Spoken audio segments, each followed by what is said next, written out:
Hey humans, how's it going? Susan Ruth here. Thanks for listening to another episode of Hey Human Podcast. On this episode, I got to talk with John Angelos, and for those of you who know baseball, you might recognize his name. He's the president of the Mid-Atlantic Sports Network and the executive vice president and COO of the Baltimore Orioles. And we have a great conversation that is non sequitur and very poignant and very, it's all over the map. And baseball is on the periphery of the conversation, of course. But it really goes deeper just into the world itself and all the stuff, as usual. And there's one point where I'm trying to remember the name of somebody, and it's Matahari. That's who I can't remember. You'll understand when you hear it. John is particularly interesting to me because of his position and the circles he likely runs in and all that kind of stuff. Just his view on the world. I think we stereotype people. We stereotype everyone. That's just what humans do. Not everyone does it, but mostly humans stereotype other humans. And I would think that you would hear about John and you would think, oh, he probably thinks this one way. And what's funny is that he gets pigeonholed as being this other way. And he himself says, I'm not anyway. I'm just me. And I believe what I believe. And why do people keep trying to put me in these boxes? Well, that's what people do. So hopefully you will listen to this and it will make you think about all sorts of things. I know it certainly made me think about all sorts of things, and I continue to do so, and I love that more than anything, as you all know. So I'll quit rambling. It's a rather long conversation I have with John. It was wonderful, but I want you to hang in there for the whole thing. Even if you have to stop and get a snack and come back later, that's cool. But, I hope you hang in there. All right, listen to this on all the things and all the stuff. I'm trying to remember all the places. There's so many now. Stitcher, Podbean, Blueberry, HeyHumanPodcast.com, which, of course, there'll be links and stuff, as always. You can reach out to me, Susan, at HeyHumanPodcast.com. And I'm on iTunes and Facebook and Instagram. Is that all of them? Wait, iTunes? Why did I say iTunes? You know I'm on iTunes. You're probably listening on iTunes.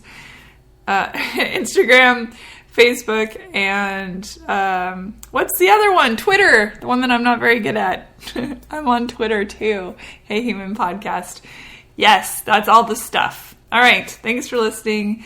Hang in there, and here we go. Hi. Hi, how are you? John Angelos, you are welcome to Hey Human Podcast, first of all. My pleasure to be here. I appreciate it. The one, I know that you have many titles, so I just figured I could either name the one title that I know for sure or let you say all of them. So, right, it's better. So, for many years, I was the executive vice president of the Baltimore Orioles. And then starting about 10, 11 years ago, when the Orioles as a team developed our own multimedia network, we started something called Mid-Atlantic Sports Network. And I'm the president and COO of the Mid-Atlantic Sports Network. What does that mean exactly? Well, that means that we actually started developing the network about 14, 15 years ago. And it had a lot of different iterations. It was called Orioles Television, O's TV, Mid-Atlantic Sports Network. And then we launched it as a 24-hour day, 7-day-a-week, year-round network. And we carry all the baseball games of two teams, the Orioles and the Nationals, to about 6 million homes in 6 states in the District of Columbia. Okay. So you grew up in a baseball family, people that were already, you came into it by virtue of being born into a family that was already involved in baseball. Did you fall in love with the sport right away? Well, actually, I didn't initially. I actually didn't get involved in baseball until I was about 20. How old am I? Nobody knows That's how right. old I am either. Till I was, okay, I don't even know. There you go. Till I was about 26. Oh, really? I thought your family was in it. No, okay. They were not. And I grew up pretty Damn, Google!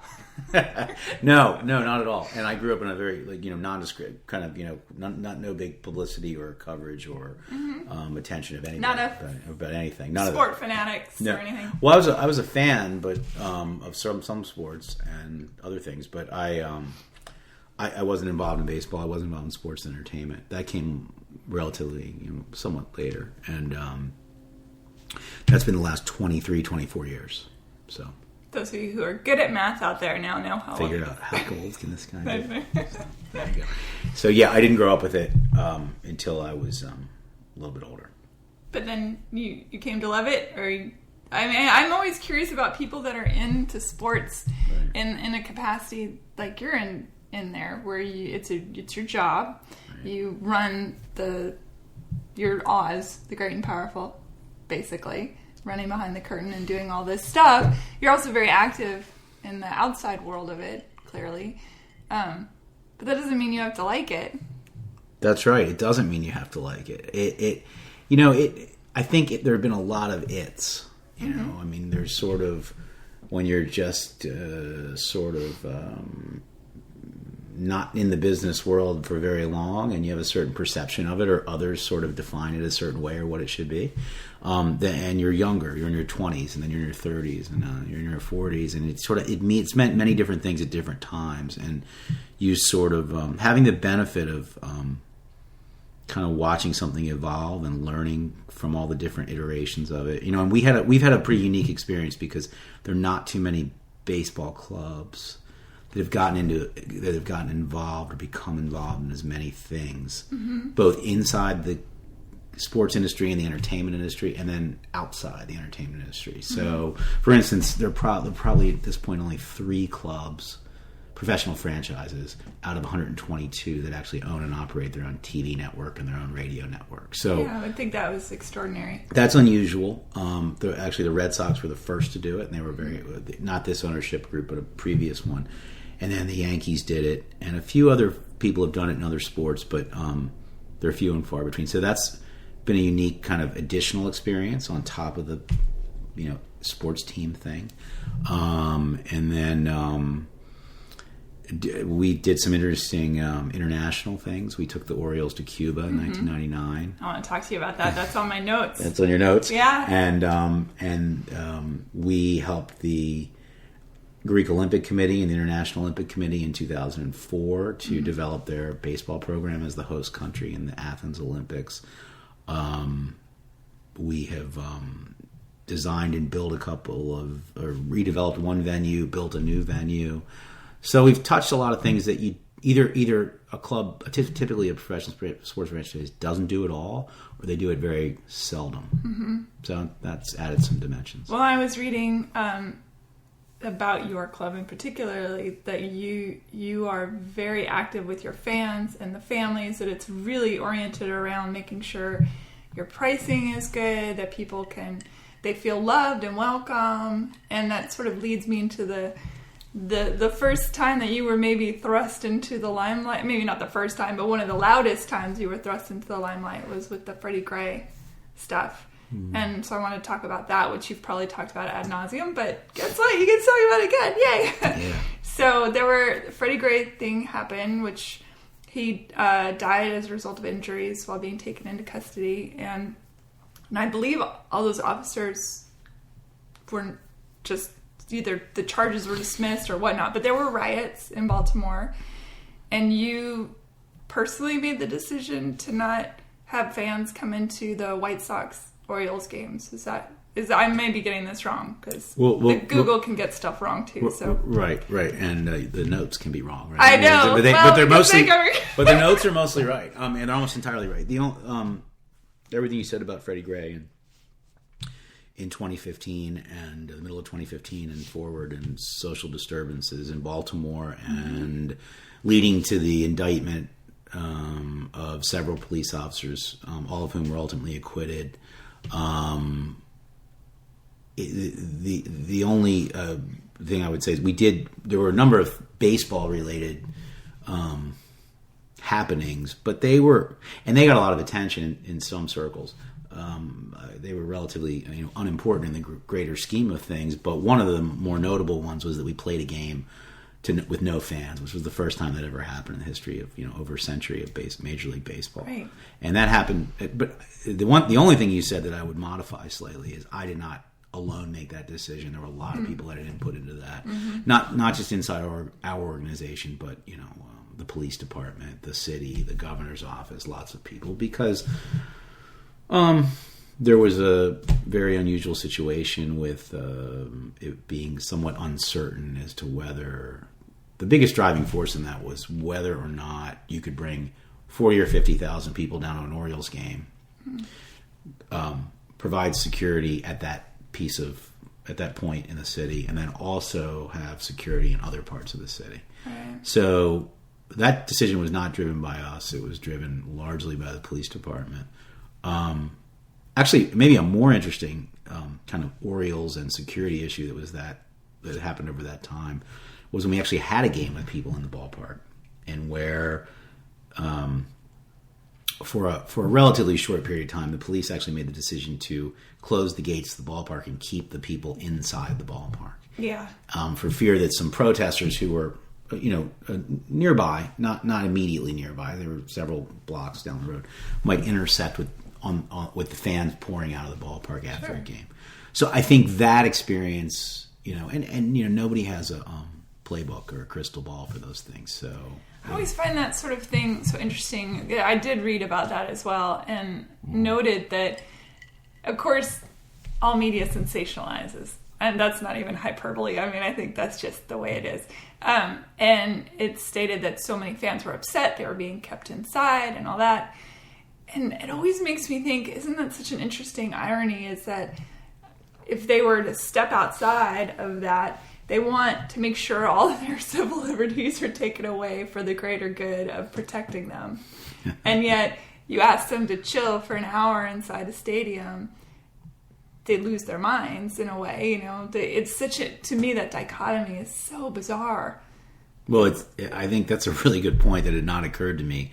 It's bizarre, and I think it's very instructive, because there's so many things that one is confronted with as a case of first impression. And it's unfortunate, I think, for the broader American public, and that we have to, I don't know that we have to, but I think the media to some extent urges us to form viewpoints and take positions on a variety of things that we're only seeing for the first time. And whether that's theoretical rioting in Baltimore, and I would use actually different language to describe what happened in Baltimore, or it's all kinds of conflicts or political strife around the world, whether the United States is involved heavily or less so, there tends to be an urging of the American public to form a view and have a view. It's very difficult to know what's going on and what's really happening on the streets of Baltimore City, a city that's a top 25 or 30 city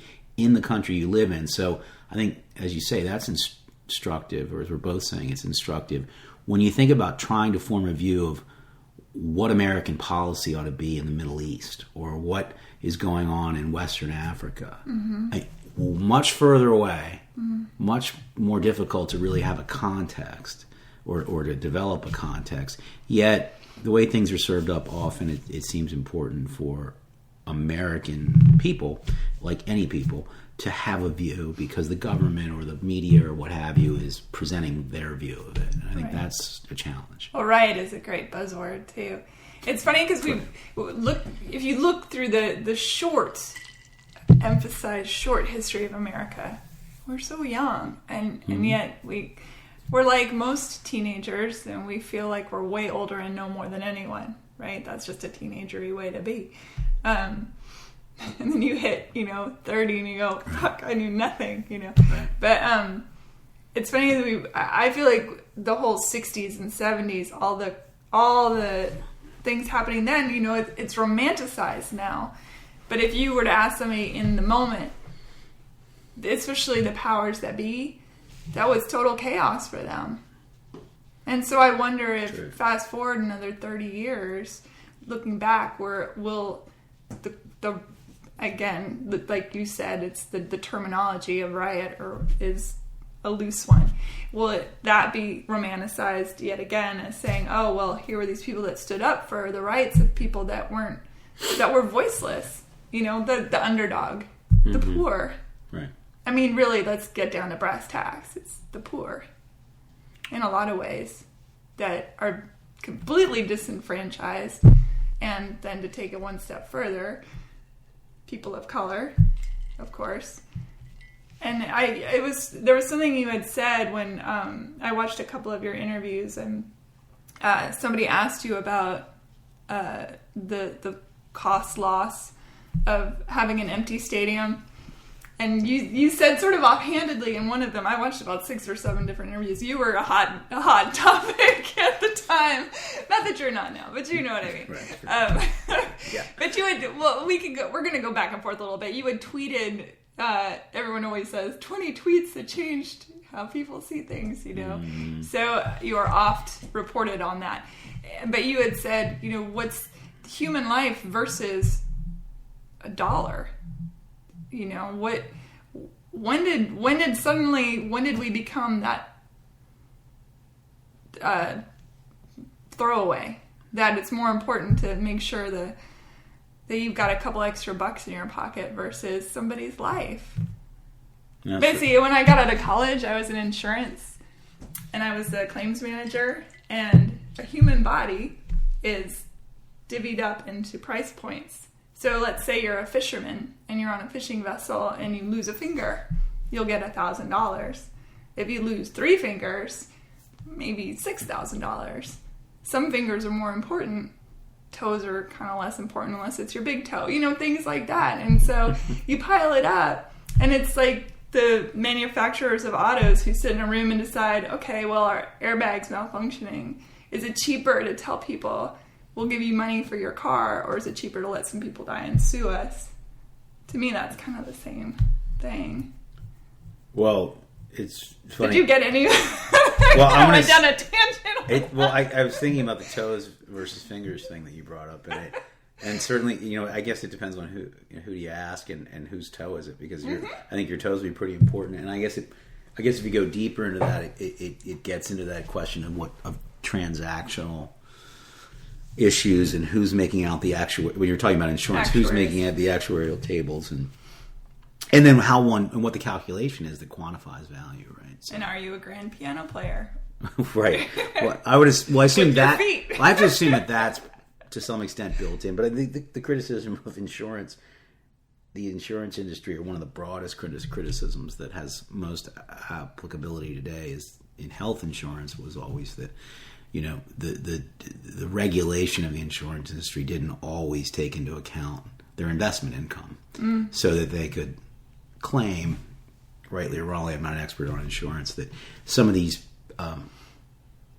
claims paid versus premiums earned was strictly a function of non-investment related income. So maybe that has something to do with what the toes are worth, right? Probably.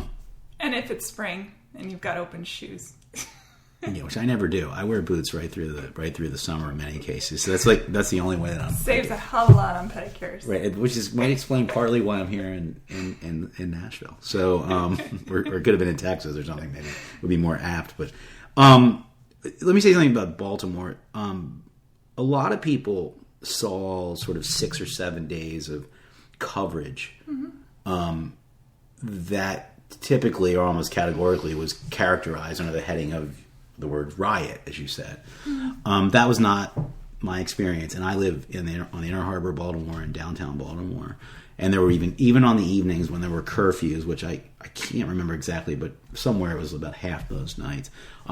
The second night of the curfew, I drove through Baltimore City, and I drove over to Washington, D.C. because I had to be somewhere, and then I drove back at about 10:30 at night, and nobody stopped me. There were no checkpoints, there were curfews, but you would never know that if you were just watching the major networks. Most of the major networks were camped on one intersection at the corner of North Avenue and Pennsylvania Avenue, and after the first night, there really wasn't much for them to cover, but they stayed there, and they watched the same stuff over and over again, which there wasn't that much to watch. That in and of itself isn't such a terrible thing. I think to some degree it created a lot of empty and redundant impressions of something that arguably wasn't really happening the way they were relating it. I mean, there were not major clashes or even much of any clashes between the police department and the citizenry after that first day and that first night or that second night. Yeah. Why is that important? Because, to me anyway, well, one of the things that probably got less attention, and there were exceptions to this, one of the things that got less attention was, for instance, the march, a totally peaceful march of students from Johns Hopkins, which is in the north part of Baltimore City, and included, then brought in students from Loyola College, which is not too far away from Johns Hopkins. I mean, literally, they're half a mile from one another, or a mile. And then included a lot of kids who were clearly not students because they were just younger or older. And it was mostly, kind of millennials, if you will, or younger people. That term's a little overused. But it was a lot of people from different walks of life, different races, different economic backgrounds. And that march went down to City Hall. And one of the things that I thought at the time was that that probably deserved 6 days worth of coverage, because that was, I think, the most important aspect of that, to see people coming together, saying essentially the same things, going to the same place together.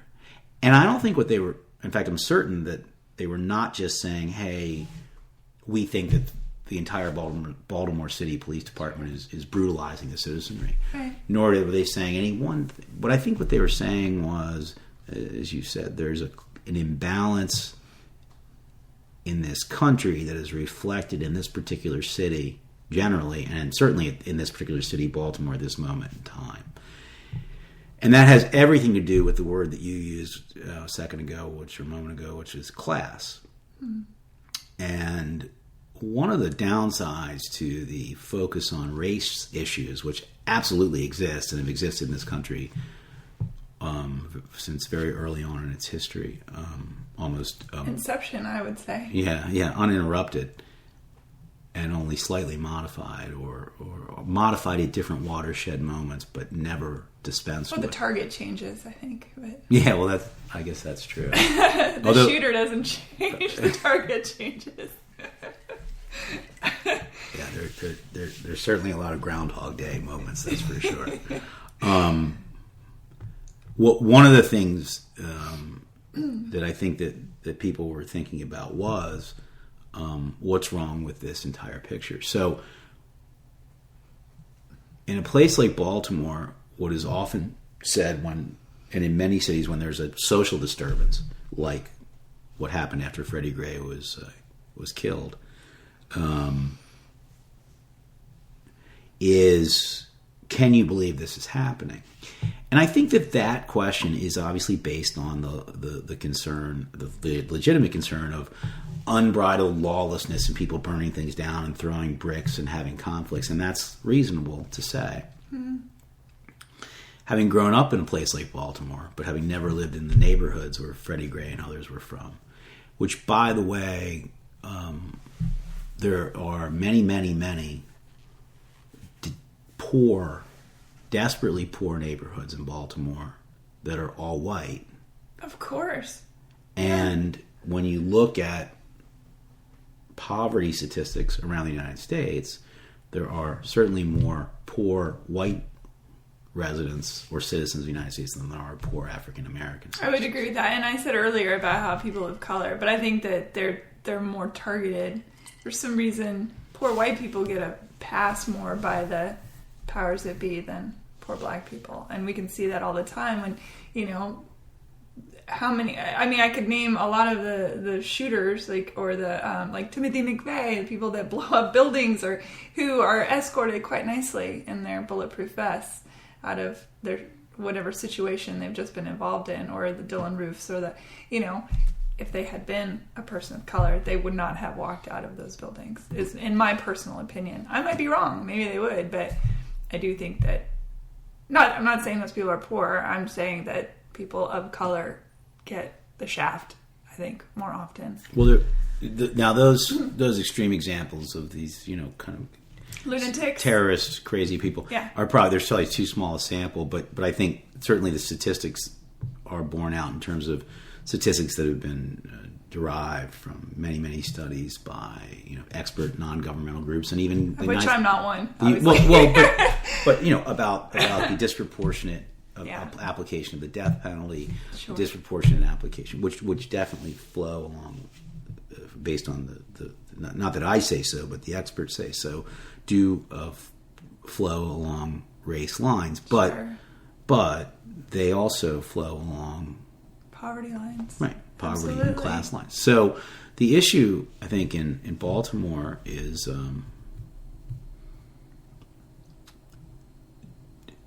the neighborhoods that are poor and left behind in Baltimore, black, white, Hispanic, etc. That has been a steady decline over the better part of 3 or 4 decades. So it's not probably all that helpful to look at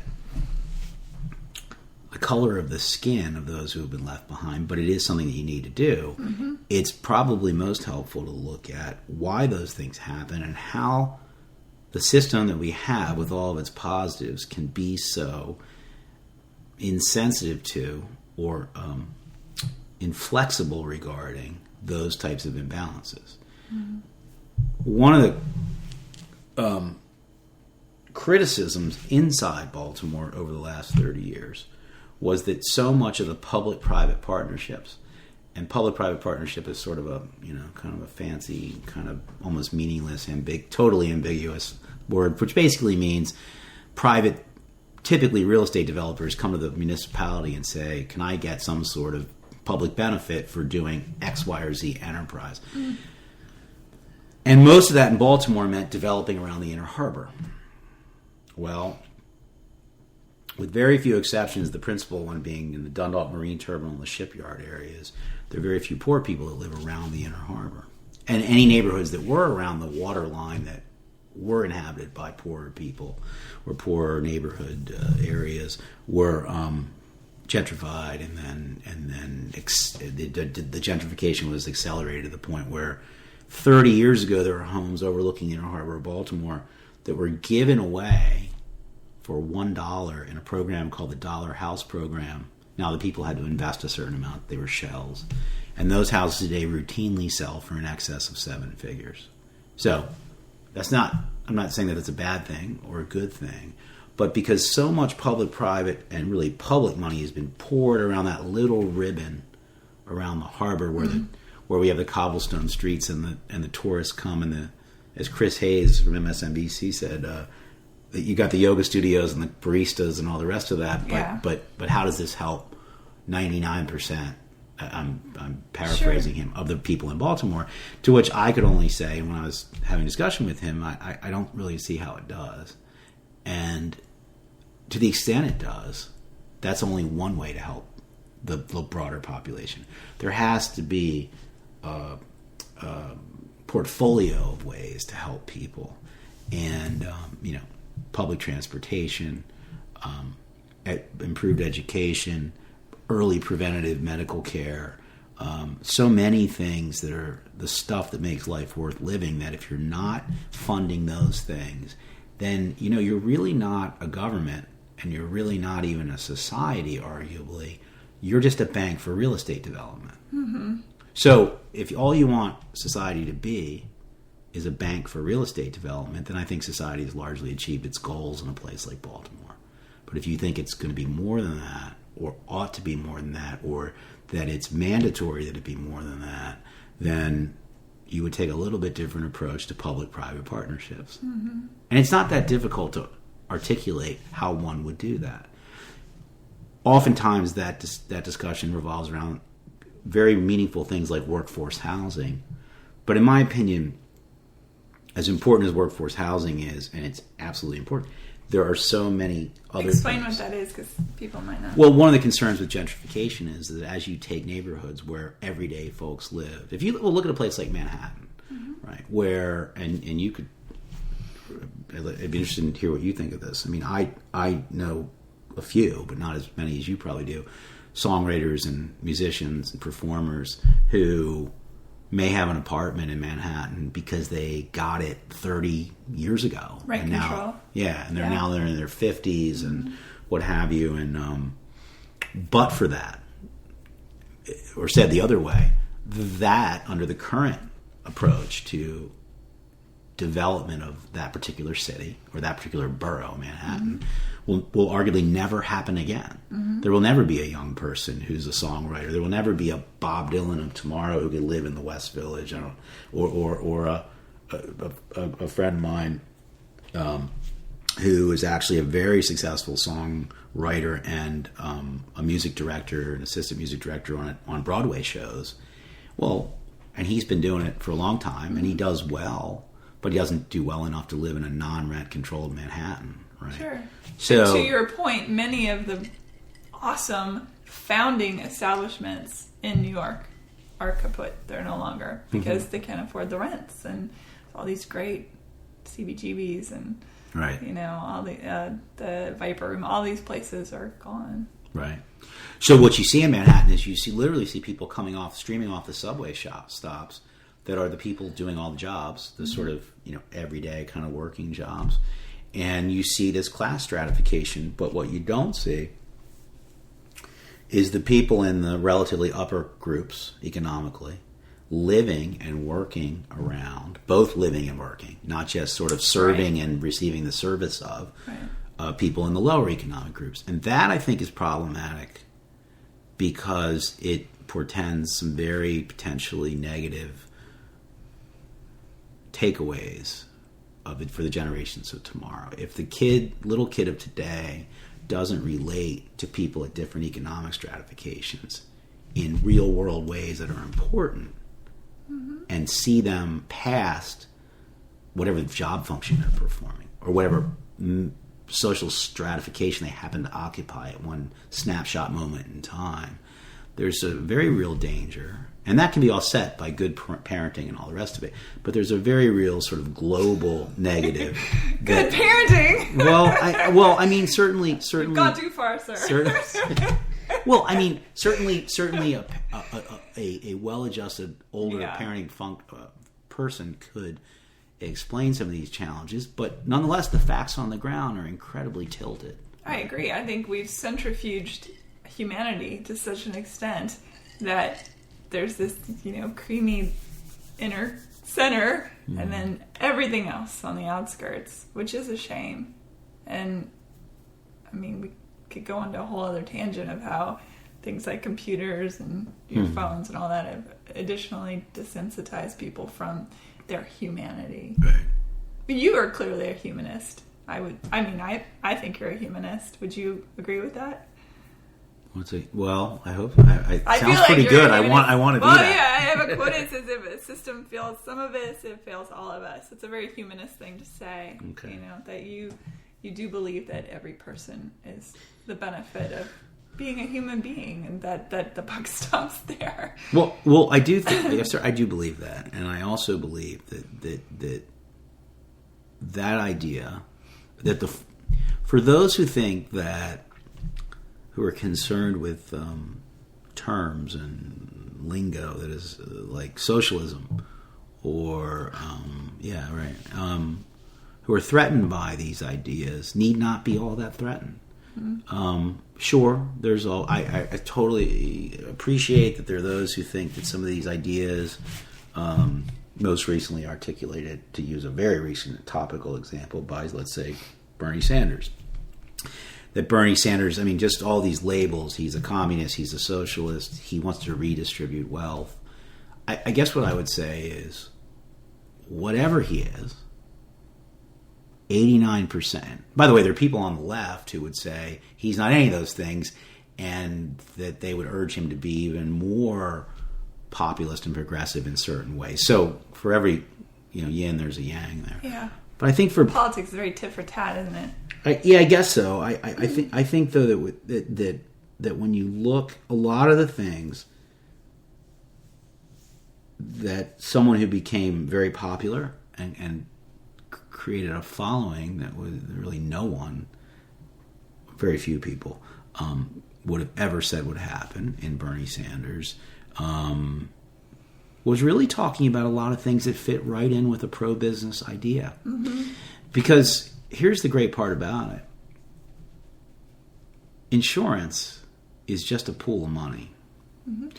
The funny thing to me, and this is just my personal view, I've never really tested this or talked to a lot of experts about it, is the American people are incredibly comfortable with universal insurance coverage. Everybody in the pool, everybody paying in the pool, and everybody getting claims out of the pool in the case of automotive insurance. In fact, if anyone suggested that automobile insurance should go in the direction of health insurance, I think people would say that's absurd. And that would be true across wealthy groups and poorer groups and everybody in the middle. Mm-hmm. There's no difference, other than special interest lobbying and all kinds of other things. But there's no difference in the mechanics. Insurance is a great point. Right. It's a fantastic point. In fact, the automotive insurance regimens are so complete and thorough that even for those people who are, let's say, they don't obey the law, scofflaws, and they say, well, I'm not going to buy insurance. It's mandatory, and if I own a car, I need to have insurance. I'm just not going to do it. There's even, in all the states, a reinsurance program or a safety net program so that if you or I are out and somebody who's a scofflaw runs into us, they don't have the coverage, but the state's going to step in and protect them. Now, there's nothing more arguably, quote-unquote, emphasis on the quote-unquote, socialist than that. So, yeah, this logic you keep spewing, though, it's just...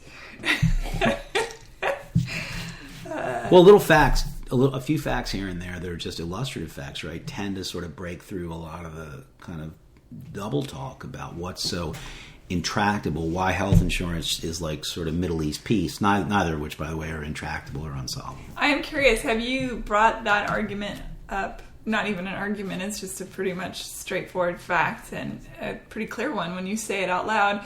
Have you ever brought that up with somebody who is debating whether or not health insurance should be universal? I'm just curious if that conversation's ever come up for you and what their response was. Somebody who is so vehemently going, no universal health care. But yeah, certainly, and I found it to be. There's no perfect argument. I found it to be the reaction is the suggestion is relatively disarming because why is logic so disarming?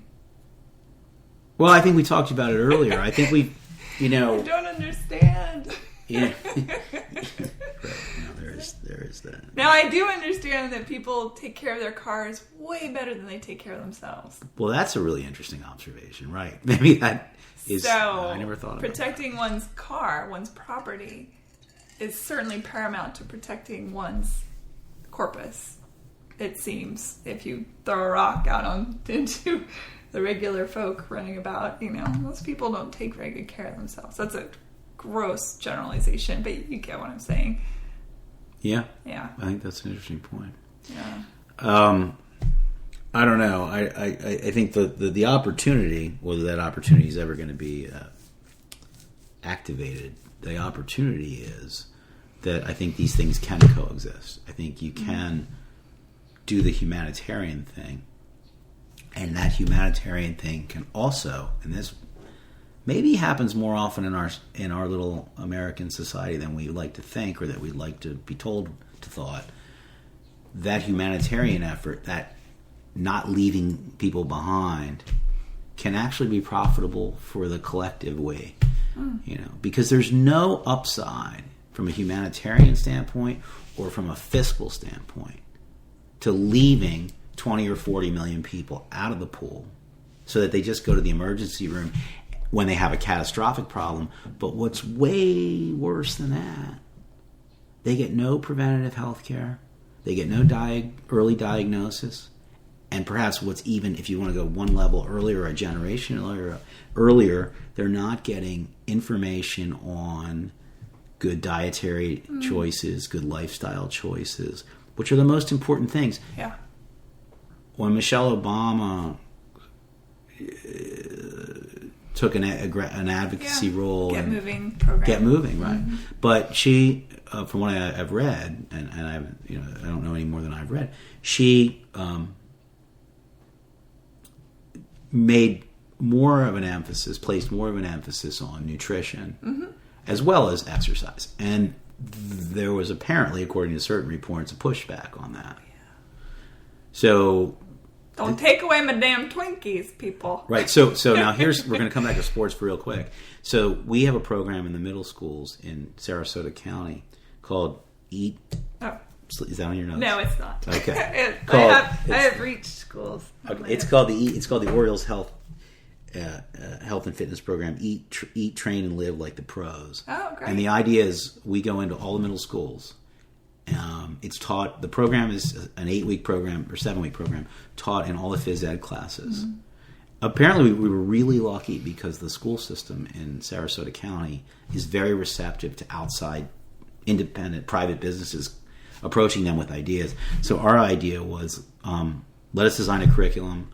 The curriculum is about nutrition, tobacco and drug avoidance, as well as exercise. The problem is you can't, if I ate sugary drinks or drank sugary drinks or ate, high cholesterol kind of foods, I'm not predisposed to be addicted to them. Most people aren't. Some people are. It's just like we could spread cigarettes around if we were all 14 again. And many of us would smoke one cigarette and go, that was terrible, I'll never have it again. Sure. But a certain percentage will become addicted, mm-hmm. and a certain percentage of them will develop cancers and other diseases. So you've got to get to the kids. You can't exercise your way out of diabetes. You can't exercise your way. It's genetics. Right. Yeah. So it's just, we talked about Groundhog Day with racism and Groundhog Day with social strife. And the same thing is true of nutrition and all these things. So why don't you want everybody in the program? Of course you do. Unless I'm making a whole lot of money by keeping you sick and, obese and full of medicines that I prescribe to you. And I could go down some rabbit holes on that stuff as far as theories. I think it's really quite easy to control people when they're not very bright, horribly sick, tired, don't feel like their voice means anything. The list could go on. Or maybe all of those things in one person. Mm-hmm. No question about that. There's no... Now, to the extent that that's a factor, that still doesn't change the objective. The objective is, let's get out there and advocate, not for let's say the other point of view or another point of view would be, not for this pie in the sky sort of idea, in other words, which is not pie in the sky at all. In other words, the typical immediate knee-jerk reaction. I saw it actually after the election was over and the primary was over, the general election was over. It was over. And Bernie Sanders was doing a couple of... Bernie Sanders, by the way, I didn't support Bernie Sanders financially, so forth. So I'm not mentioning him for that reason. Bernie Sanders did some town halls on CNN, and he started talking about coverage and healthcare and the issues we're talking about. Sure. And they had everybody, everyday citizens, not people in politics, are involved. And one woman said, in a somewhat knee-jerk fashion, but she was her thought, her position was, how are you going to pay for it, Senator? And the healthcare, you mean? Yeah, well, how are you going to pay for the universal healthcare? Right. So that's a really interesting question to me, because when we start applying that sort of immediate, how are we going to pay for it? In other words, let's leave aside for a second the benefits and the detriments. Let's talk about how we're going to pay for it, which are two totally different questions. One's programmatic and one's fiscal. Mm-hmm. As long as we're applying that how are you going to pay for it question to all the programs, right? All the programs. The foreign, the domestic, the military. Sure. Then I think it's a valid question. Let's apply it to everything, and let's do a cost and ROI, or return on investment analysis, on everything we do.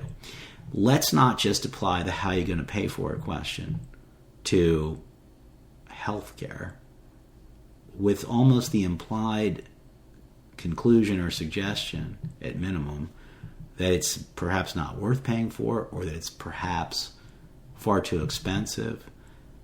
But the reality, the good news is in healthcare is, if you only apply that question, how are you going to pay for it to healthcare, not only is it eminently affordable, it's clearly the answer. Whether you go single payer and private insurance and you regulate or whatever you do, you want everybody in the pool because you want everybody healthier. Because when everybody's healthier, what goes down? The claims. Mm-hmm.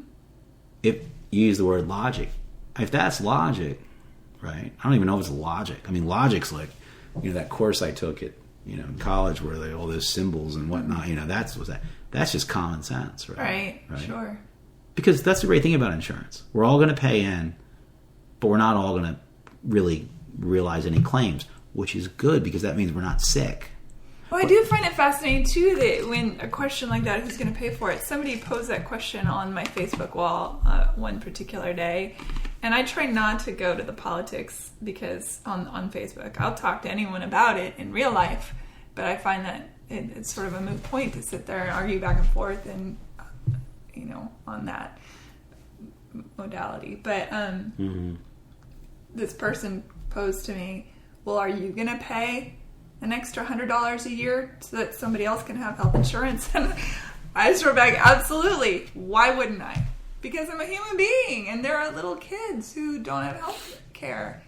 Yeah. Now, do I think we have probably too many people on the planet personally? Yes. In America, yes. And do I think people who shouldn't be parents get to be parents? Well, yeah. I do believe that. And, someone can yell at me and send me a nasty letter for saying that, but I would argue that some people shouldn't be parents, just like some people shouldn't have dogs, and it's the same idea. Right. But I'm okay spending a few extra of my hard-earned dollars to make sure that my brothers and sisters are taken care of. And it's weird for me to think that other people don't think that way, especially those are the same people that are spouting religious stuff at me as well. And I think, I think Jesus would have coughed up a few extra dollars, probably, Based on what I've heard about Jesus, I think you're right. I think that is probably the safest. Interestingly, that's probably the safest religiously oriented political statement you can make. I think no one would disagree with that on any side of the He wouldn't be like, I don't know, it's like 6 lattes. Jesus would never say that. Oh, till you write a song where he says that, I guess. Yeah, but yeah, you're right. Here's the thing. I mean,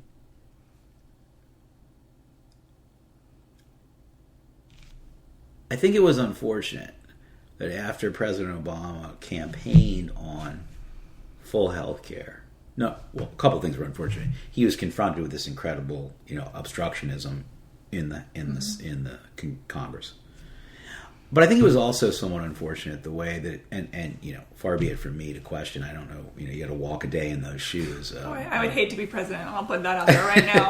Not a job I want. Thank you. Right. That'd be Jesus. But. I was about to say I'd to be Jesus. Jesus, that would be bad. Right up to the end.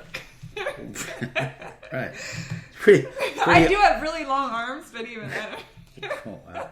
Very good. That's very good. It's a very uplifting story, right until the end. Yeah, but a second. But what was sort of unfortunate is that relatively early in the first term, the administration started to do these town halls. Mm-hmm.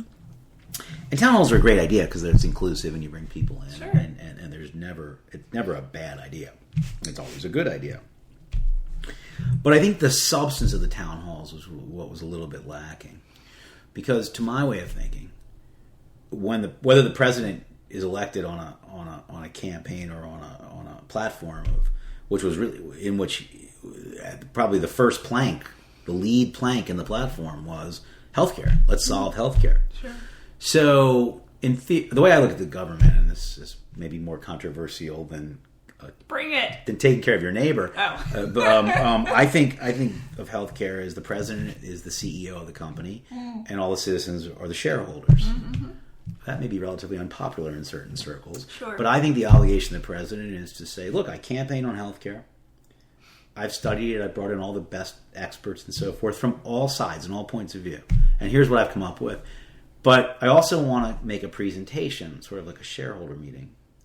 For instance, I think instead of passing around microphones to people to tell us what we already know, which is somebody grabs a microphone and says, my mother-in-law had a catastrophic, health problem, and she didn't have insurance, so my wife and I, or my husband and I, went into bankruptcy in order to pay for that. And sure. Elder care, which is it's outrageous that that's not provided for, and daycare and family leave and all these things.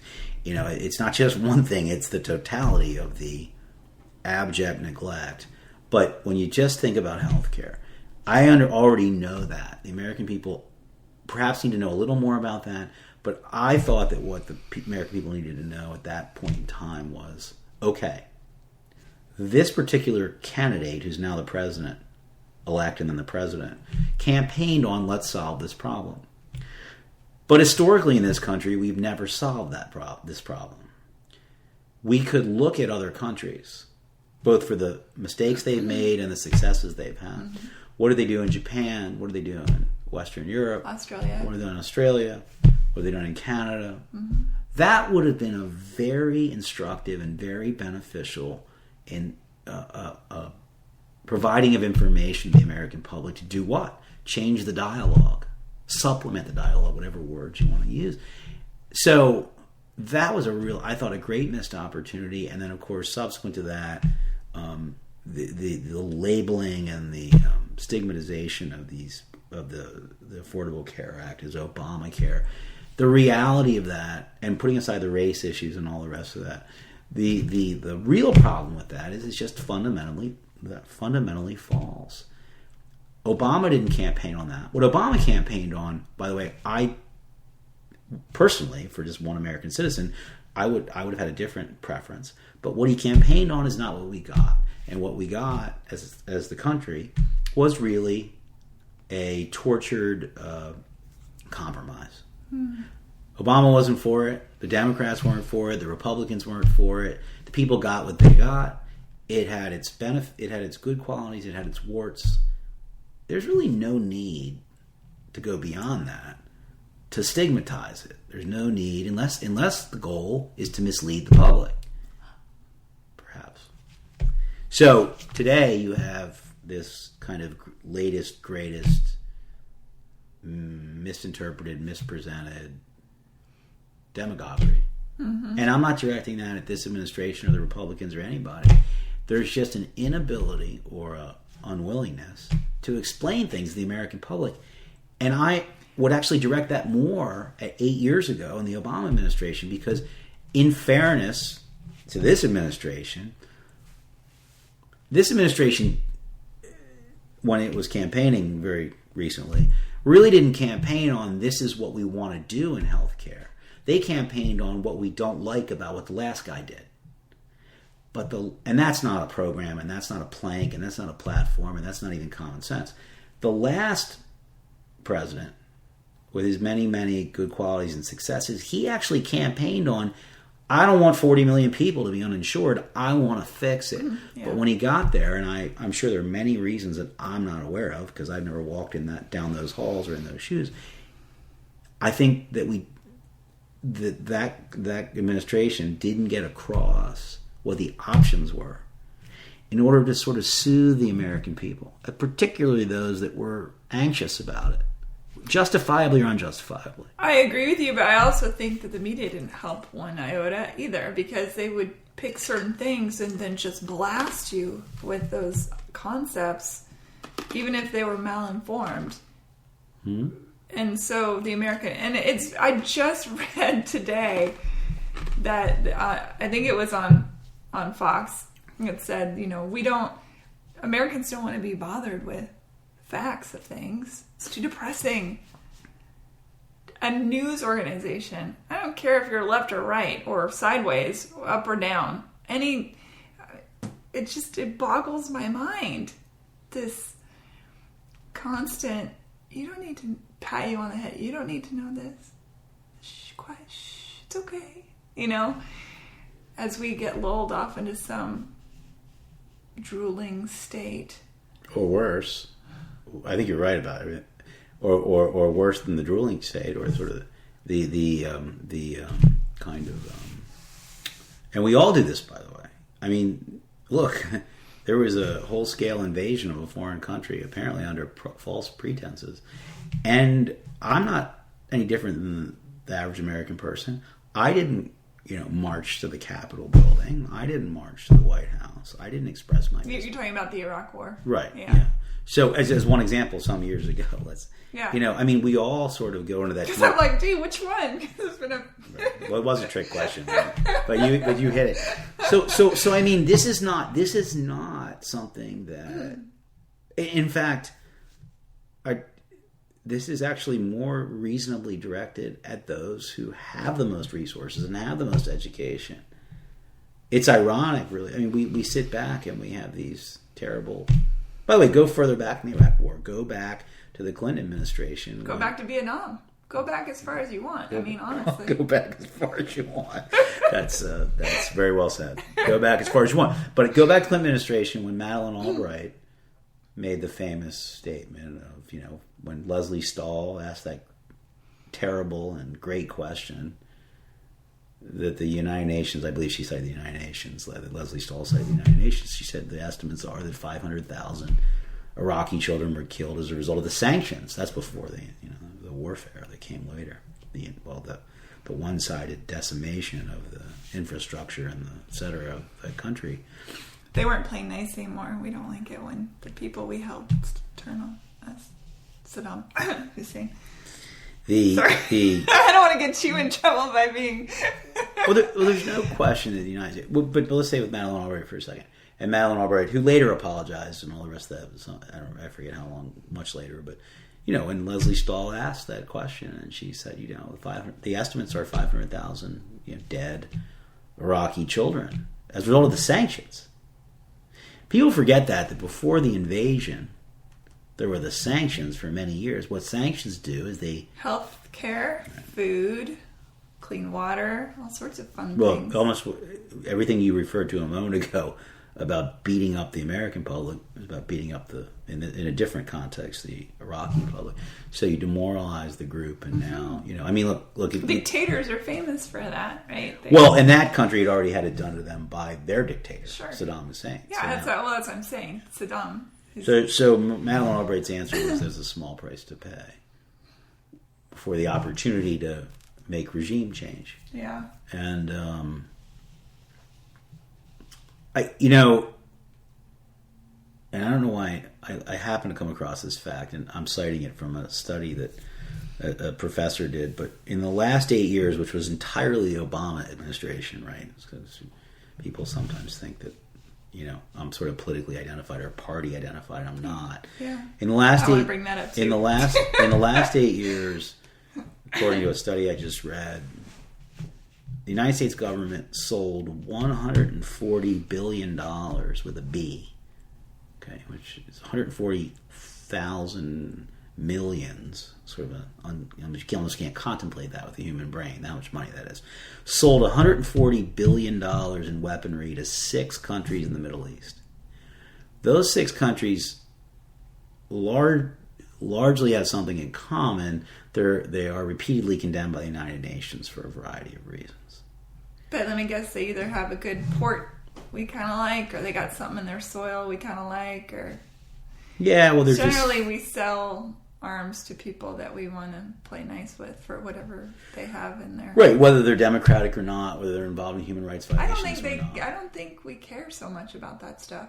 Well, apparently not. So there's that problem, and then that's before you get to the foreign aid, which is different. This is weaponry sales to people that are not holding elections, or who never thought about elections, or who are persecuting people based on ethnic groups or religious identification, or whether they're male or female.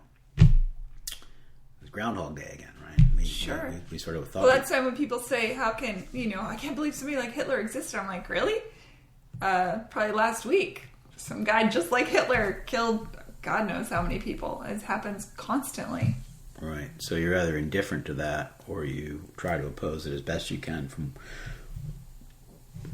wherever your particular vantage point is. Right. Yeah. So you brought something up that it was on my notes as well. I made little things here.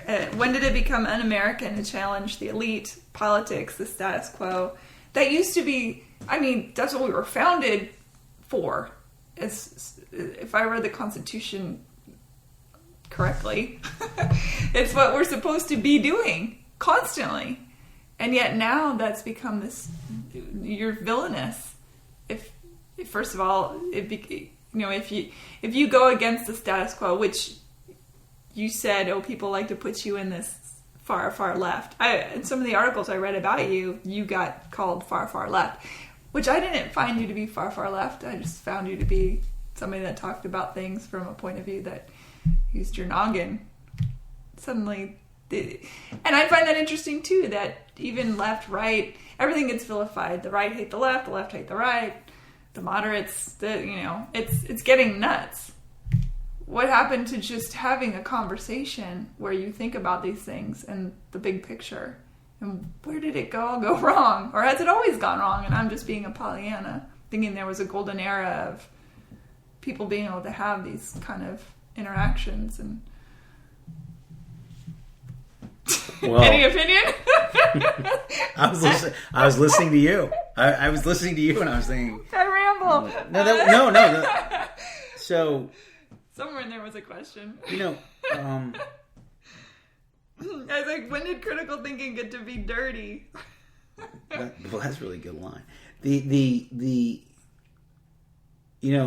Maryland is a state I grew up in, and I won't say a lot about this, but Maryland was funny because when I was younger, Maryland has 8 congressional districts, and almost invariably for a long, long time, it always would elect 7 of those congressional districts would always elect Democrats, and only 1 would elect a Republican. Over time, that changed. More recently, that changed to like 4 and 4 or 5 and 3. Mm-hmm. But interestingly, Maryland even had a few Republican senators, and it's had some Republican governors recently. But I don't think recently is that important. If you go back to the 70s, a Republican United States senator who was a Republican to get elected in a state like Maryland, you had to be something as a member of the Republican Party that probably doesn't, and I'm not much of an expert on the Republican Party, but this probably doesn't exist right now, because you had to be what they would have called then a moderate, and then what they would probably call today, if they were in the Republican Party. And I would also say, in fairness, let me leave the Republicans alone for a second, even in the Democratic Party, they'd be called definitely a radical in the Republican Party, but a bit of a radical in the Democratic Party. So yeah, we've gone off the rails for sure in general. Right. So a Republican United States Senator like Charles Mack Mathias in Maryland in the 70s and 80s,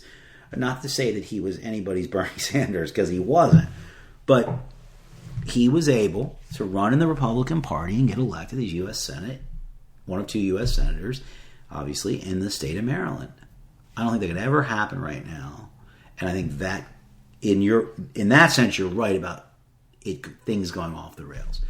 The way that, in the sense that I think you're also right that in suggesting the idea or throwing out for discussion the idea, maybe it's always been this way, is because certainly it's always been this way in this country, not just in Maryland, but everywhere. Because anytime you have a duopoly, that is not a blues group. Wait, is that the name of it? Dula. Oh. Okay. Yeah. No. That's the good side of the duopoly. Right. Musically. Yeah. Politically, it's terrible. And financially, economically, it's terrible. Duopolies are bad. And I always felt badly over the years when Jerry Brown ran for United States, ran for president, obviously when Ralph Nader ran for president. By the way, even when Ross Perot ran for president, the way you mentioned about the way the media descends on these outliers, I thought that the very fact that people like that were running, whether I agreed with them personally or you agree with them personally, it doesn't matter. This third-party force, it's so good. Sure, it stirs the pot up. Absolutely. Yeah, I agree with you on that for sure. We don't have enough, and duopoly gets you nowhere. Again, an ultimate contradiction. A country that constantly trumpets competition. Mm-hmm. No competition in the political process that's going to govern the so-called economic and social competition. That's completely antithetical. I'm curious, just the fact that you are a person who, I mean, famous in what you do. I mean, you are looked to, do you know what I mean? You have a responsibility to your companies and to your players and to your, all this stuff. Does it ever, does it make you stop and think, oh, I can't say that? Or it peppers how you talk so that people don't put you in one place or another? That must get exhausting. So one of the unintended things that I think most people thought about in the aftermath of the Freddie Gray thing, which I never planned to say anything in Twitter, I just happened to come across completely randomly this conversation going on with a couple of people, one of whom I knew, one of whom I didn't, and they were talking about what you referred to earlier, which was, although something related to what you referred to, and they were going back and forth about the fact that fans were being inconvenienced in going to the game. This was the first night, and there were some minor disturbances, and I just happened to. That's what prompted me to write those things, and I thought 3 people would read it, and many, many more people than that read it. I had no idea. Many, many more people. I had no idea that would happen, and so. Obviously, I'd felt that way before that moment. And I think a little bit of that is the way you grow up. A little bit of that's the way you're made up. And a lot of that just happened to be circumstantial because it helps to be behind the curtain. It helps to know why it's important. It helps to know the role that play, or at least think you know, or at least have an opinion, right or wrong, on the role that these different things play. Mm-hmm. What's more important? That the ambulance gets there on time or that the baseball game goes off on time? Well, that's an easy one. So there are many, many others. Is it though? Here, that's an interesting thing. You say that's an easy one. But I would argue that there are other people who would say the baseball game. Well, I think anybody that can't figure that one out, I think that is a basis for having a vigorous debate and maybe more than that. I mean, I don't... And I think that is one of the things wrong with any society that can't work that one through. I mean, there's a clear answer to that. So that's what I use that as an illustration, a little bit of a I think it's a great one. Yeah, I mean, so they were discussing this and something that was actually less hyperbolic than that, and I thought that it was worth saying that look, you were quite eloquent in your I read the whole diatribe. Yeah. Well, as I said, I mean, look, I didn't live in any of those neighborhoods. I grew up. I spent 12 years in some all boys school, prep school. Now it was fairly well. Let me strike that. The school made an effort, such as it was, to bring people into the school that couldn't have afforded to go to the school, and that. Now, is that admirable? I don't know. I think that's just something that should be obligatory in many ways, right? Mm-hmm. Why do I say that? Because one of the things that came in the aftermath of that Freddie Gray, post Freddie Gray period, was people would say to me they really appreciated that I spoke up, to which I felt was somewhat awkward because number one, it's not about me. Number two, it's about somebody being killed. It's about a family tragedy. So let's remember that. And then the last part about that is, without even getting into the why it happened and all the details of that, the thing we do know is somebody died, and that was avoidable, right? And we know that those sorts of things have happened too many times for a lot of different reasons. And I think the other thing that was people intended in a very heartfelt way to be a compliment, which again, it's not about me, was that they would say, to the way you started this part of the discussion, they would say, well, that was really, we really appreciate, or I really appreciate that you, quote unquote, went out on a limb, that you exposed yourself to criticism or scrutiny, or you exposed the business, or you exposed, you don't, and you had nothing to gain and everything to lose, and that's fantastic that you did that. I would echo that statement. Right. Sure. Well, thank you. But I actually am very uncomfortable with that in this way.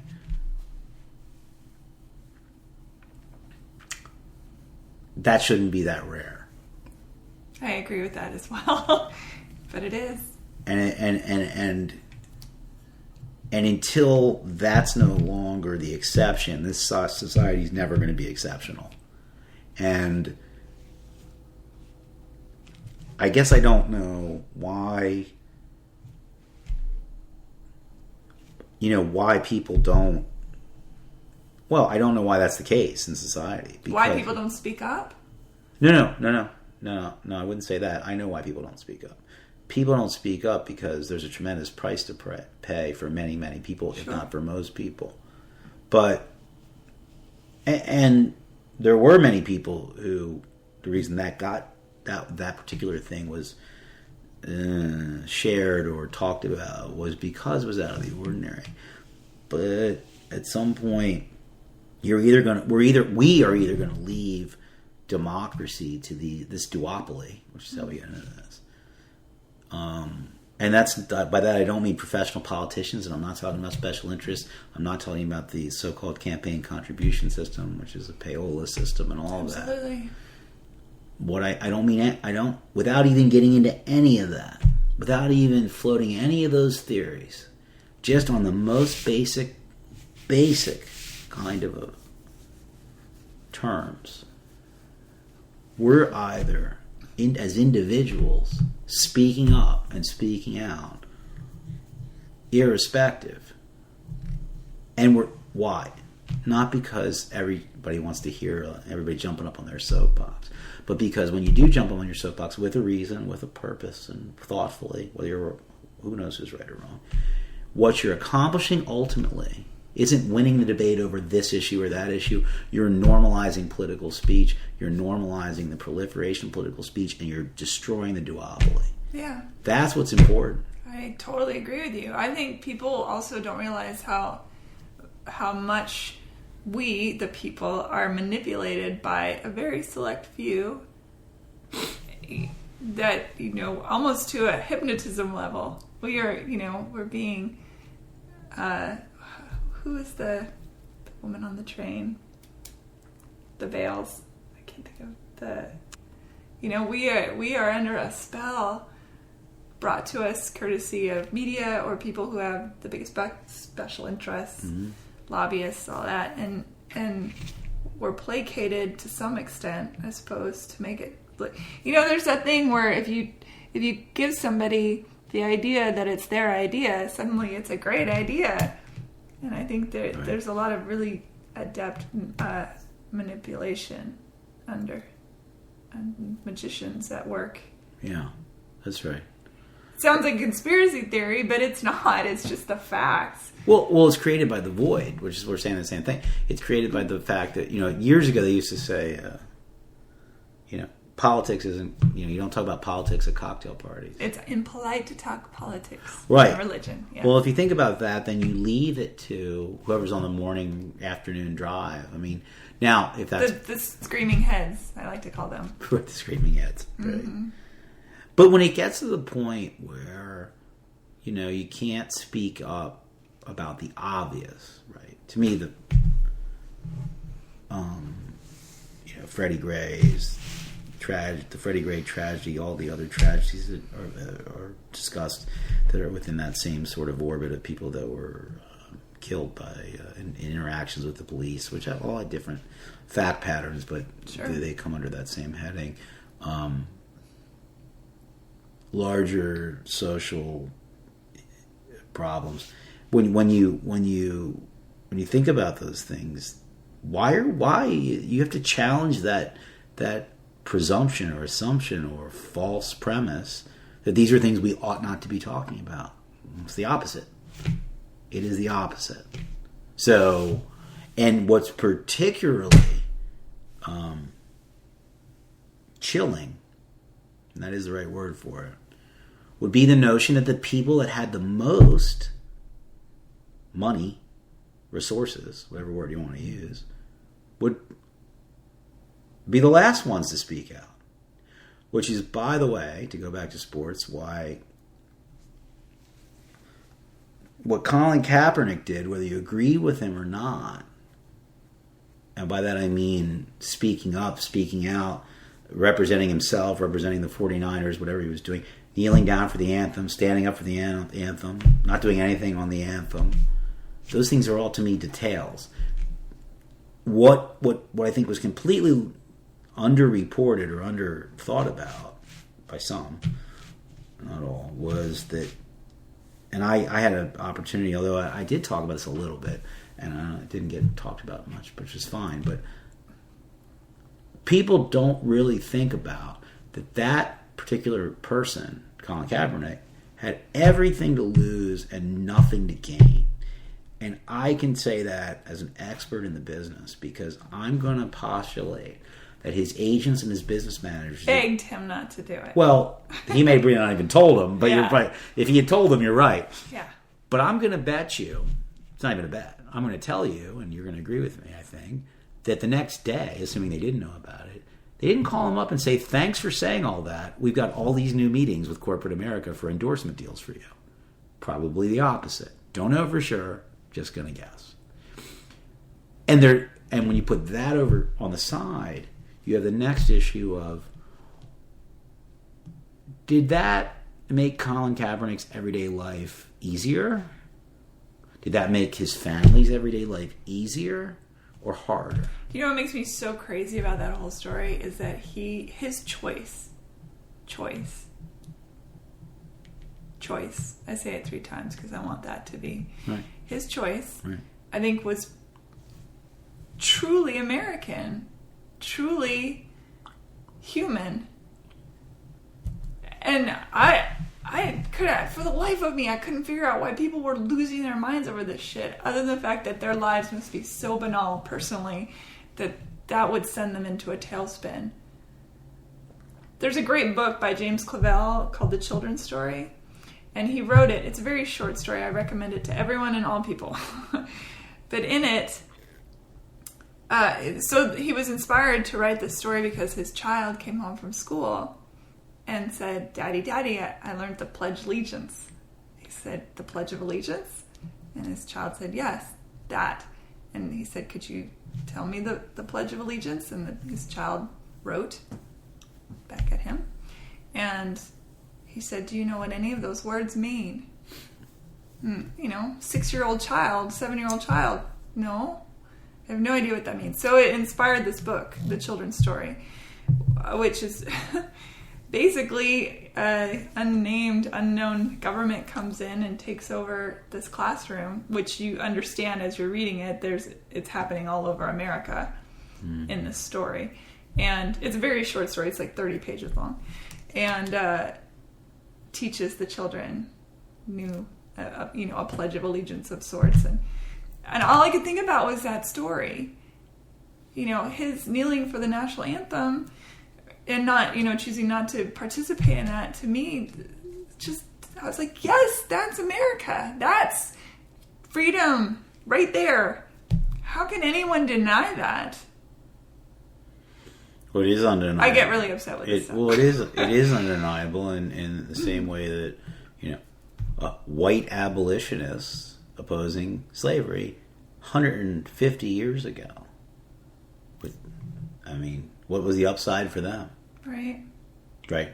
So what Colin Kaepernick does today, which I think was considerable, I do too, pales in comparison. It's not even that pales in comparison isn't the right word. It's a different thing in a different time. But imagine, I think people forget about that. People say, how could you say, how about that? How about that?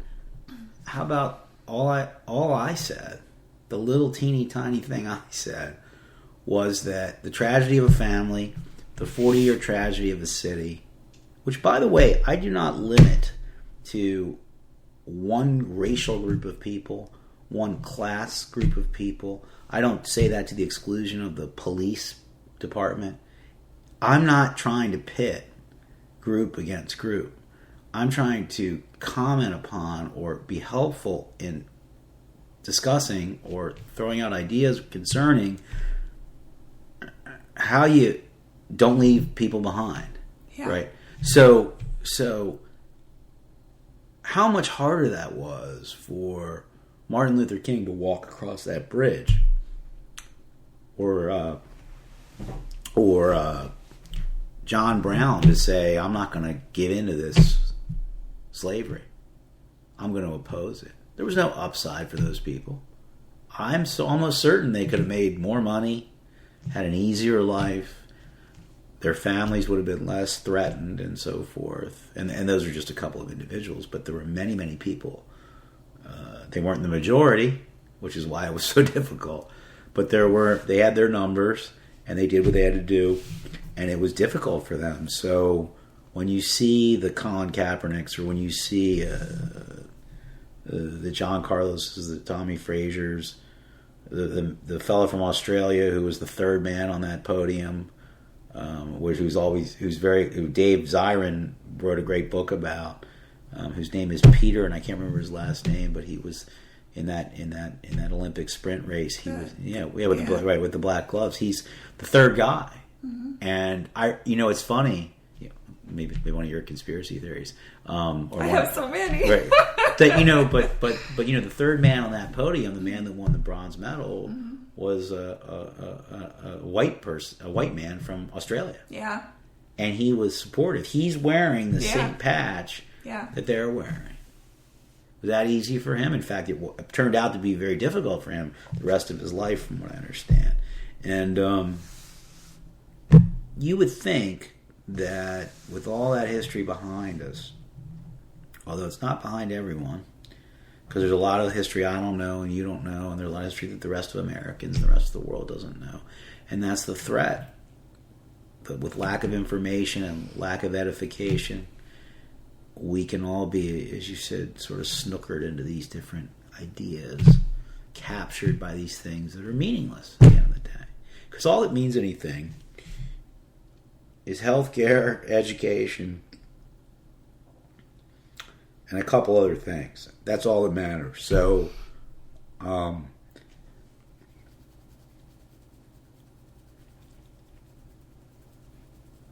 these other propositions about right wing, left wing, and all these agendas, what good are those to anybody? I don't think they're much good at all, personally. There's like the argument of, well, this child here is starving to death. Well, okay, where are they from? The minute you ask that question, I kind of have some problems with that. I never thought about that. Yeah. That's right. But, we're human beings. I don't even think it's necessarily... Americans are pretty good at this, but human beings in general. Right. We're great on hypocrisy. It's one of our greatest, accomplishments. Hypocrisy. And it actually... I wanted to bring up, because you had mentioned the... I had it written down what it's called. You have the notes? I have the notes. Where is it? It's the Cuban, the People series. So you went to Cuba in 1999. That's right, yeah. And so this is when I was reading about the whole travesty of going to Cuba and playing in Cuba. You got some flack for that, and I thought, how bizarre is it? Why is it okay for Cuban? We're stoked when a Cuban comes and plays for an American team. Why are we freaking out to go play in Cuba? That made zero sense to me. And all I get the word hypocrisy, just like, hypocrisy. Why can't we go to Cuba to play? We're perfectly happy with bringing their players to play for our teams. Could you explain that to me? Please? Well, I guess the... I'm going to get you somewhere. I guess the... there was, in 1999, when we were fortunate enough to be able to work with the... powers that be, or that were. Yes. I'm going to make noise, sorry. That's all right. The powers that were, both in the U.S. government and the Cuban government. And it was a great, great, great honor just to be involved in the mix with all of the troubling and problematic history to that, to, from the early 60s, really the late 50s.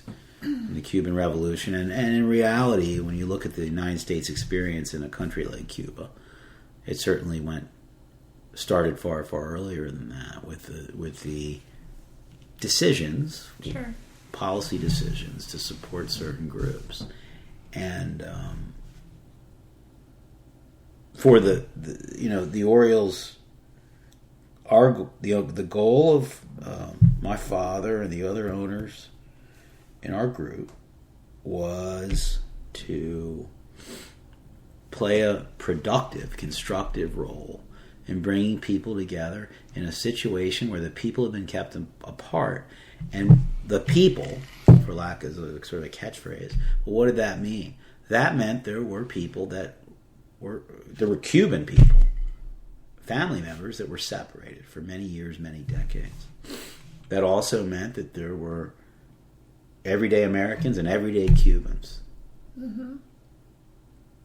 Separated by their Cubanness and their Americanness, which is, there's a famous George Carlin line about people that wear T-shirts like that say things like "I'm proud to be Irish." It's George Carlin's comment on that, and it won't be funny because I'm saying it and he's not. But to paraphrase, he basically said, "Why would anyone be proud of something that's completely arbitrary?" Right. Completely circumstantial. Right. Circumstantial. Perfect word. Absolutely. Now, by the way, I can say that because my grandmother was named Alicia Finnegan, so I can make fun of George Carlin making fun of the Irish, and he could too. I don't know. I think he's making fun of the idea of trying to. But that's what we compartmentalize. Lest anybody think it's about Irish people, it's not. Well, human beings like to compartmentalize. We like to be a part of something where we're different than those guys. That's very important to us. That's right. So keeping Cuban people and American people apart is not a good thing, and we wanted to try to help fix that. That's all we were trying to do. Historically, by the way, even after the revolution, even after the United States took the policy approach that it took to the Castro regime, meaning sanctions of the yin yang, that and you know, having an interest section on an embassy, not allowing the Cuban. Well, by the way, when we had the initial discussions with the Cuban representatives who were in Washington, D.C.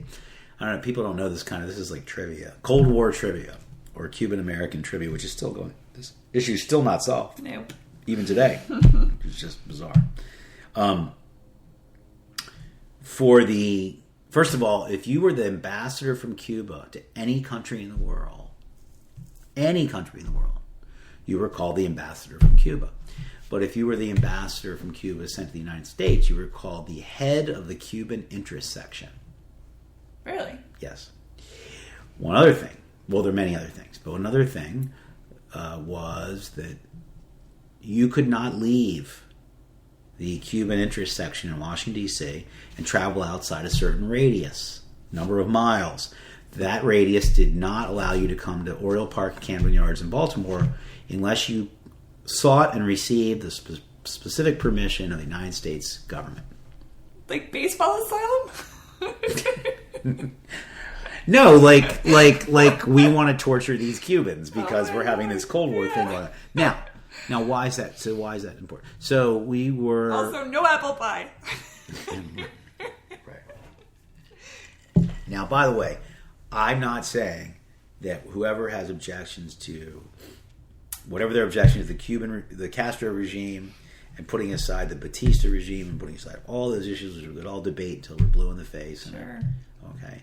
At the very same moment, over many decades that was going on, the United States was allowing all kinds of ambassadors from all kinds of countries that were absolutely horrifying. And have to be put on all kinds of lists by the UN and Amnesty International and so forth and so on. So let's be consistent, and then we're okay. So anyway, the discussions were about, and they were joined in by the then Clinton administration and the National Security Agency and every government administration. It was sort of an idea that was hatched by us and others privately, but the governmental groups joined in it, and they said this would be a good thing. Yeah. I mean, let's face it, it never would have happened if the government of the United States didn't, at least certain people in that government didn't say, let's do it. And our government didn't say, let's do it. And the Cuban government wanted to do it. So we had the exchange, and it wasn't just the Oriole team going to Cuba or the Cuban team coming to Baltimore. We had, we took down Hopkins doctors, we took down Peabody Conservatory singers, we took down dancers. We took down people from Maryland Institute College of Art, all kinds of things, and vice versa. Interesting. I read a few different articles about it. None of it mentioned that. Well, you know what's surprising. Well, that's good to know because historically, the United States government, and people don't know this either, even during the entire embargo, there are multiple laws that were passed. First of all, there's the Trading with the Enemy Act.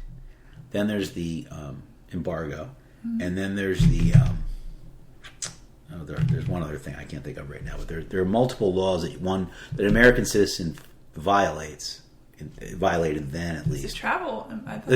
Yeah. Thank you. That's arguably the lowest level one. The others have bigger penalties. Yeah, sure. Right? So that was to deter anybody from interacting without going to Canada first. but you would still violate the law. Yeah. You would violate all those laws. Right. You couldn't spend a nickel there. You can't be there. Yeah. But people don't know this, and this goes to something I think we both touched on numerous times. The American public, I'm going to venture a guess, had no idea that for the 4 decades of those laws were in place, that if you were a journalist, or you were an artist, or you were a medical person, doctor, or you were a non-governmental organization originating in the U.S., or even for sports occasionally, you could go and get a quote-unquote license. And you would get that license from OFAC, the Office of Foreign Asset Control, which is a division within the United States Treasury Department. And you would go to them and you would say, "Hi, I'm Professor so-and-so, and I teach a class in whatever, and I'm at Johns Hopkins University. I want to take 20 students down to Havana. I'd like a license to do that." You could get it. Now, they were rationed and they were controlled, but you could get it. As an American citizen, you could go to Cuba and interact with the great satanic communist people. Yeah, I knew that was true for music and dance and painting. I didn't know for other things as well. Well, it was mostly arts and cultural. Yeah, you had to take classes or you had to show that you were. Yeah, that's right. Well, you knew that because you just happened to be somebody in that field. Sure. And I only knew that much later than maybe even you did because, well, I don't know, but I knew about it because of this baseball thing. 99.9% of the American public don't know that. So all the while, I think most of us generally walking the streets of America are thinking, not even an option. Such a place and what have you. And of course, the other thing we're not thinking is all the other inconsistencies. So now there was no license that one would just sign up for or like make a phone call for to take a baseball team down to Cuba and play a game. For a lot of reasons, not just political but technical. Spending hundreds of thousands of dollars and all those things, which is a big difference. After the game, 99, 2000, I went back in 2003, 4 with a bipartisan group of people. It was a lot of architects and urban planners, Republicans, Democrats. There were deans of schools of architecture. There were a couple of Congress people on it. And what everybody said was that there was, at that time, bipartisan support, like 03, 04, for opening to Cuba. That many years ago? Yeah. And it wasn't because of, I'm not attributing that to the Orioles game. I mean, that was... Yeah. What that was attributable to then is kind of what it's attributable to now. That eventually people sort of tired of the whole thing. What changed it was, I don't know if you remember this, but like somewhere along the line, sort of the end of the first term or the beginning of the second term of the Bush administration, the president decided that he would crack down and stop issuing licenses. There's even a sort of an infamous story of an American woman who was a grandmother, quote unquote, she was a grandmother, but she was on a biking trip in Cuba.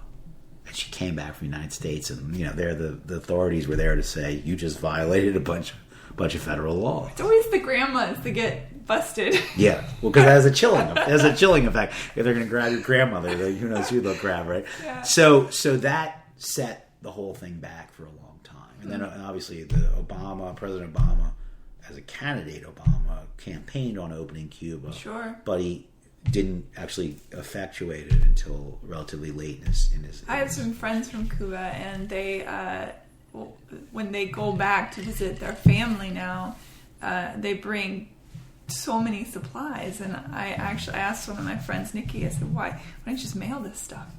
She said they'll never see it. It gets caught up in customs. They never ever see it. Things like toilet paper, chocolate bars, tampons, they just vanish into thin air. It's a very, very difficult way of life there. And you know, the most recent time I went back, I just went back a year and a half ago. And I went with a couple of people. And one of the women on the trip, who was a Canadian citizen who had lived in Haiti for the last 15 years. She married a man from Africa, and she lived in Haiti. And I'd never been to Haiti at that time. And she said, you know, Haiti has, you know, almost incomprehensible poverty. I subsequently did have gone to Haiti, by the way, and that was almost an understatement. If you've never been to Haiti, if you want a perspective changer, just in terms of, but a very happy people, I've heard. Yeah, I think that's true. There's just, I mean, if you want to, I think the entire United States Congress, whoever the president is, and like as many of the American citizenry as we can get over there. And I'm not saying this because I know any better. I'm just saying, like, see, you mean? Yeah, because that's my argument for all human beings. Be a global citizen. Don't just stay in your little cubicle or run around in your little plastic ball. That's right. Because you serve no one but yourself, and what good is that? What good is that? There is no good in that. Yeah, I mean, you go to a place like Haiti, and I may be revealing my own inexperience. There are not too many places, from what I understand, from some of the people that have who a few friends of mine, or just people I got to meet, who basically travel. These people who one of the groups that I interacted with a lot was Catholic Relief Services. They're a great organization. Yeah, it's amazing the stuff they do. Yeah. So some of these both some of the nuns and some of the lay Catholic workers, I mean, they're just doing things that are kind of superhuman in the sense that superhuman in the sense of being an altruistic human, outside the norm. Yeah, I mean, and so there's certain parts of the country, of the globe, you know, Central America, certain islands, many places, far too many places, but you, anyway, if you go to Cuba, both pre-earthquake, post-earthquake, at any point in time, and just see that, you know, it's amazing how the people persevere, and in these situations where it just looks like, you know, if there's a God just dropped people out in the middle of nowhere and walked the other way. And the reason I mention that is because this woman who had done all this work lived in Haiti for 15 years, she said, you know, Haiti is almost incomprehensible because of the abject poverty and the lack of infrastructure and resources, and then all the terrible things that have come in the way of Haiti, deforestation and earthquakes and all these things. She said, but in some ways, Cuba breaks my heart more because you can see what it was.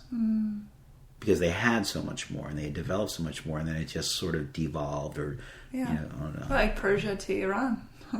Yeah, Persia was a mecca of great thinkers and art and science and beauty and equality. Well, that's a good example that I didn't give her and she didn't give me, and that's probably exactly what she meant, and I didn't think about that. And I had been there in '99 and a couple of times, and I sort of was looking around, and she sort of caught the moment for me because I thought there's something.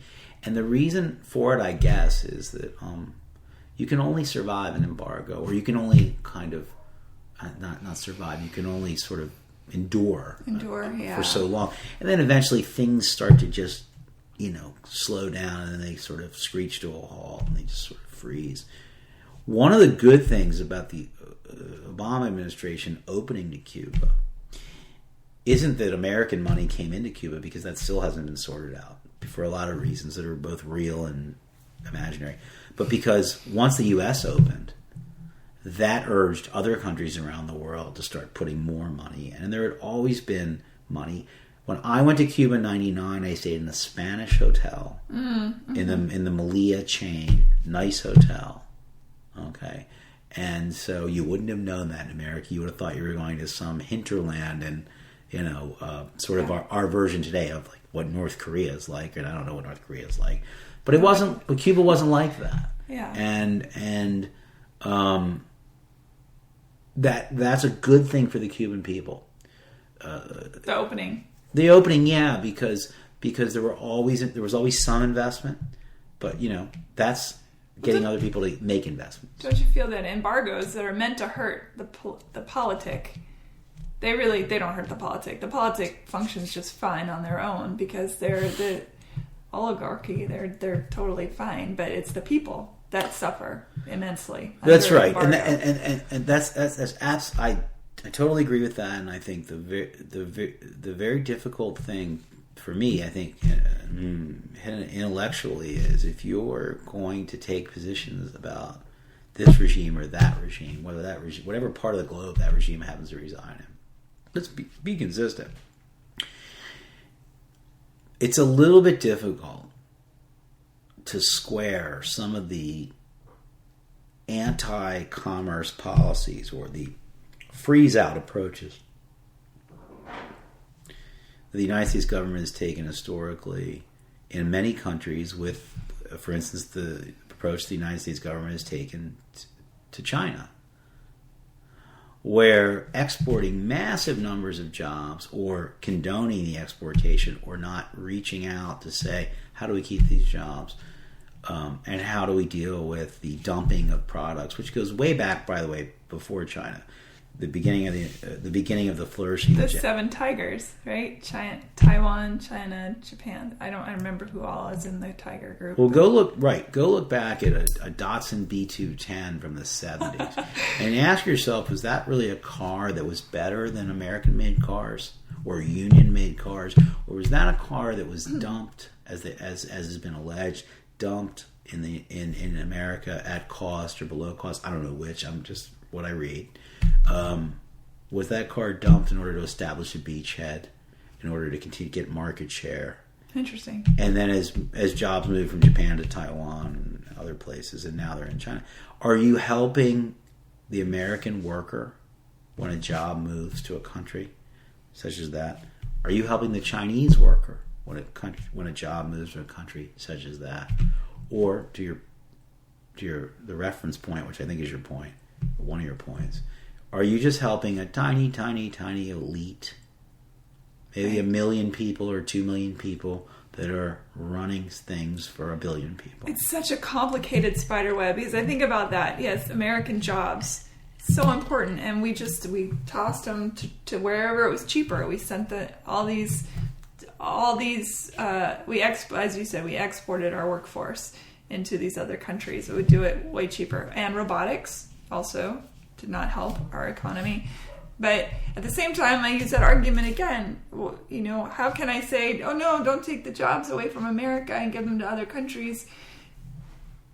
Well, other countries deserve jobs too. It's such a complicated issue. However, I think you could argue that Steve Jobs getting a bunch of Chinese people to make iPhones and then they're committing suicide every 10 minutes, jumping out the windows because the working conditions are so horrific, or the sweatshops in Indonesia, or is this making a global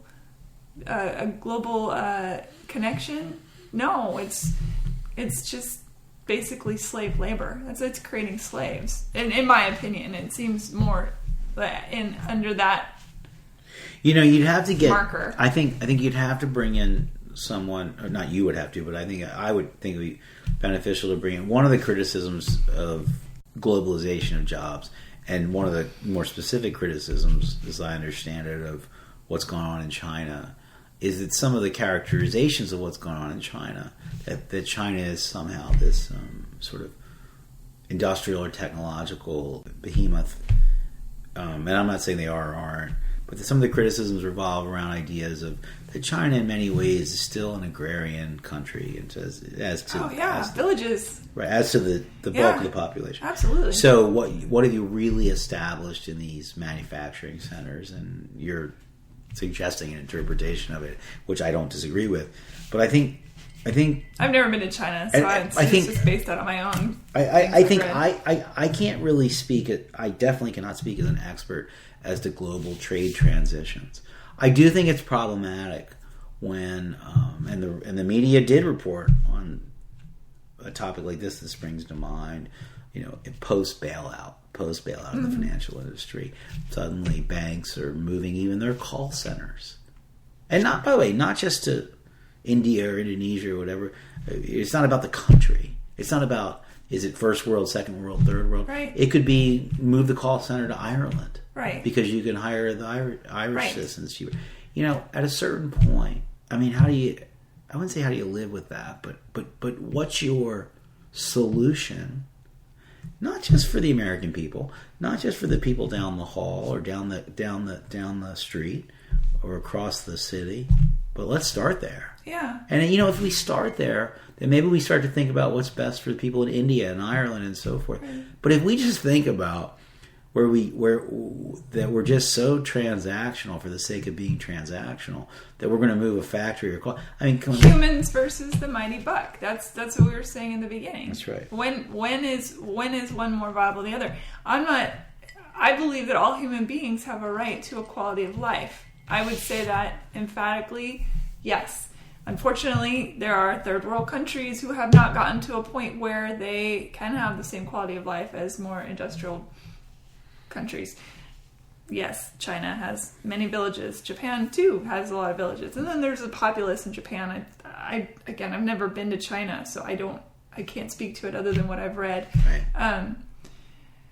But if you look at America and you go, gee, we're hurting when people have their jobs taken away, and then they have to get 3 crappy jobs to try and maintain even the bare minimum of survival. And then the children suffer because who's watching the kids? Who's raising those children? Where are they going to go? Are they going to go, oh my gosh, our family is starving. Maybe I should drop out of school and go get a job to help my family. Or, this, again, spiderweb. There's this whole big, huge picture. And I don't feel that we look past our fucking hand. It makes me crazy. It really does. It makes me crazy. I don't know, because I don't know how to solve it other than to do things like this and talk about it. 2 white kids sitting around having a conversation, about what's wrong with the world. But if we're, sorry, did I just kick you? If we're sitting here talking about what's wrong with the world, maybe somebody out there listening is going, oh my God, yeah. And then that'll ripple out. I don't know how any of it works. Well, yeah. Well, I think I think we know this. We make social priorities, and that informs budget priorities, and that informs how we activate. Now, the problem is these hierarchies of these systems, which gets back to this 2-party nonsense. But that's what we care about. We care about what's the priority, right? Mm-hmm. That's all that matters. It's pretty simple, right? What's the social priority? Do you care about 1,000 or whatever the number is foreign military bases? And maybe you do. Maybe we do. Because we need that. Or maybe we don't need any of that. Or somewhere in between.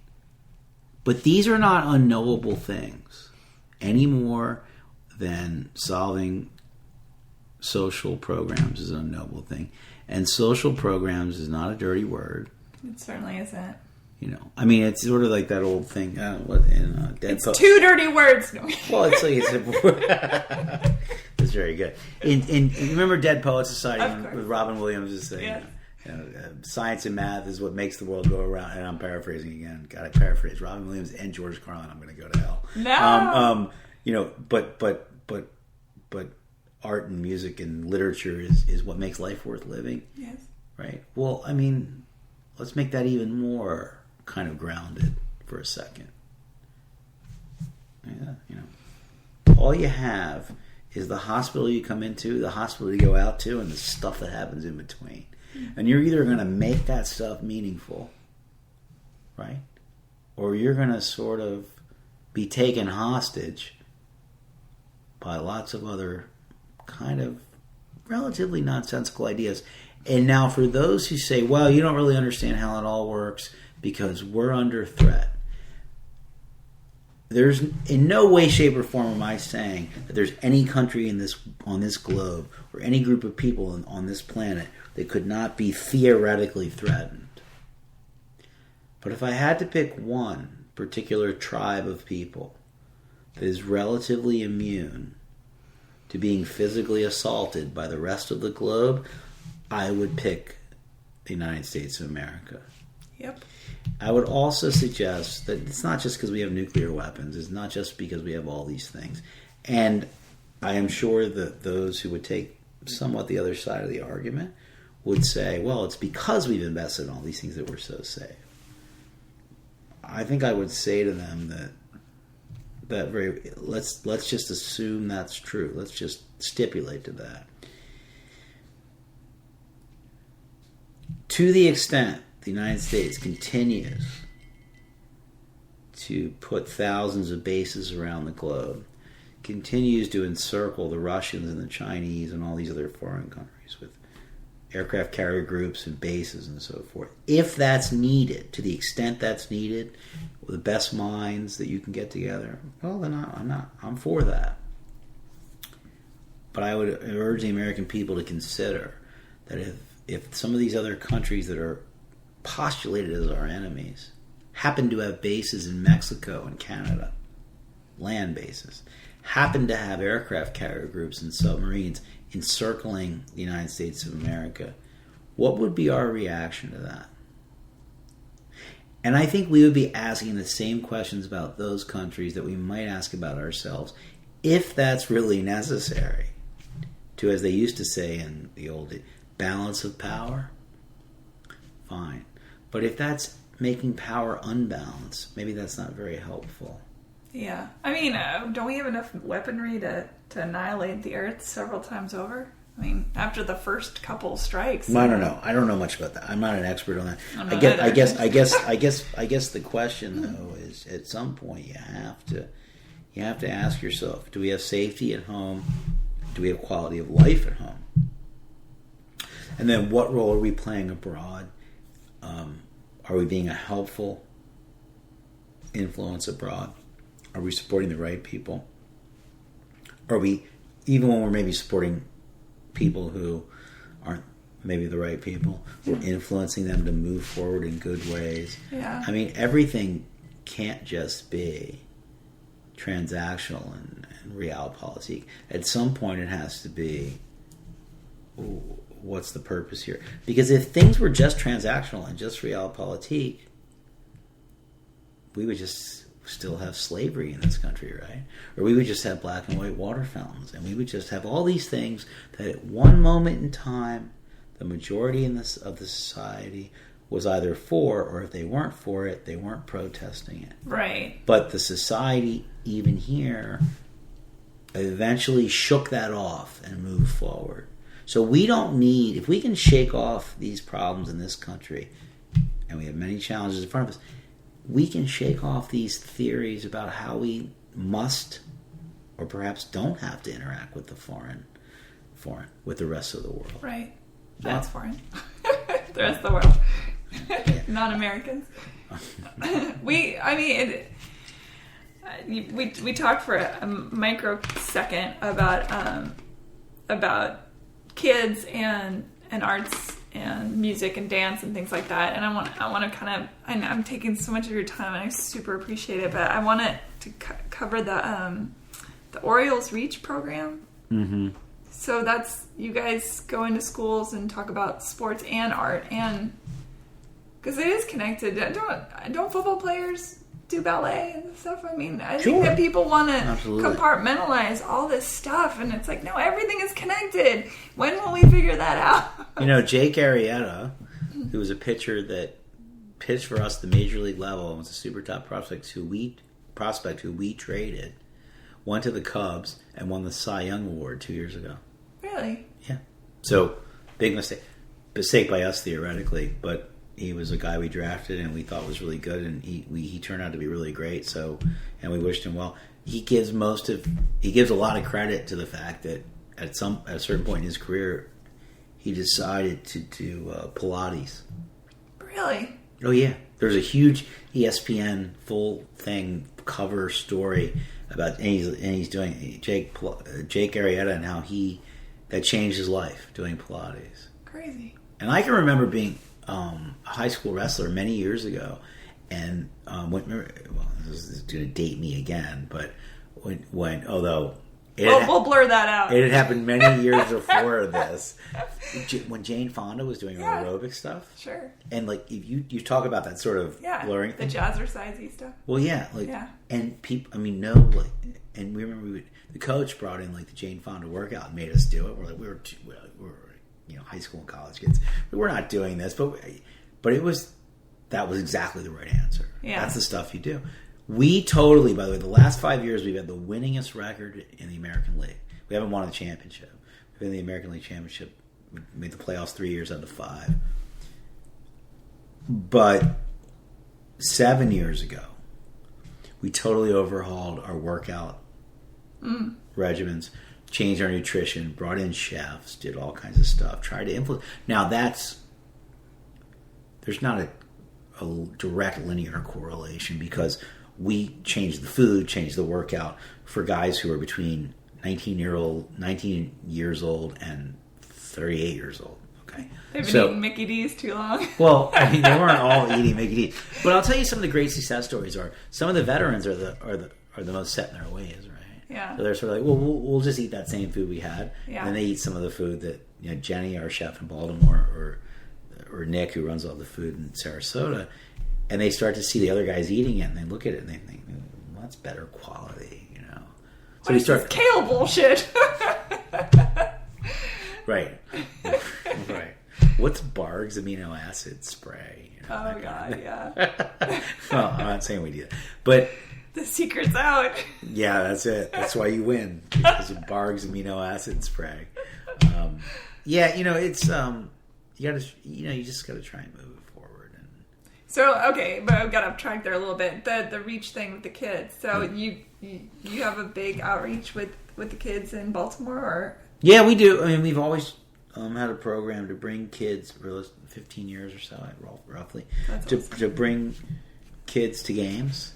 When we made the American League Championship Series, we just took huge sections of the bleachers and invited groups to bring kids. Is it hard to get kids? A friend of mine, I brought him up when you first came in. My friend Tim, who is a painter, and Timmy Raines, he does a lot of stuff for. Not Tim Raines, the baseball player. No. Okay, another Tim Raines. Painter.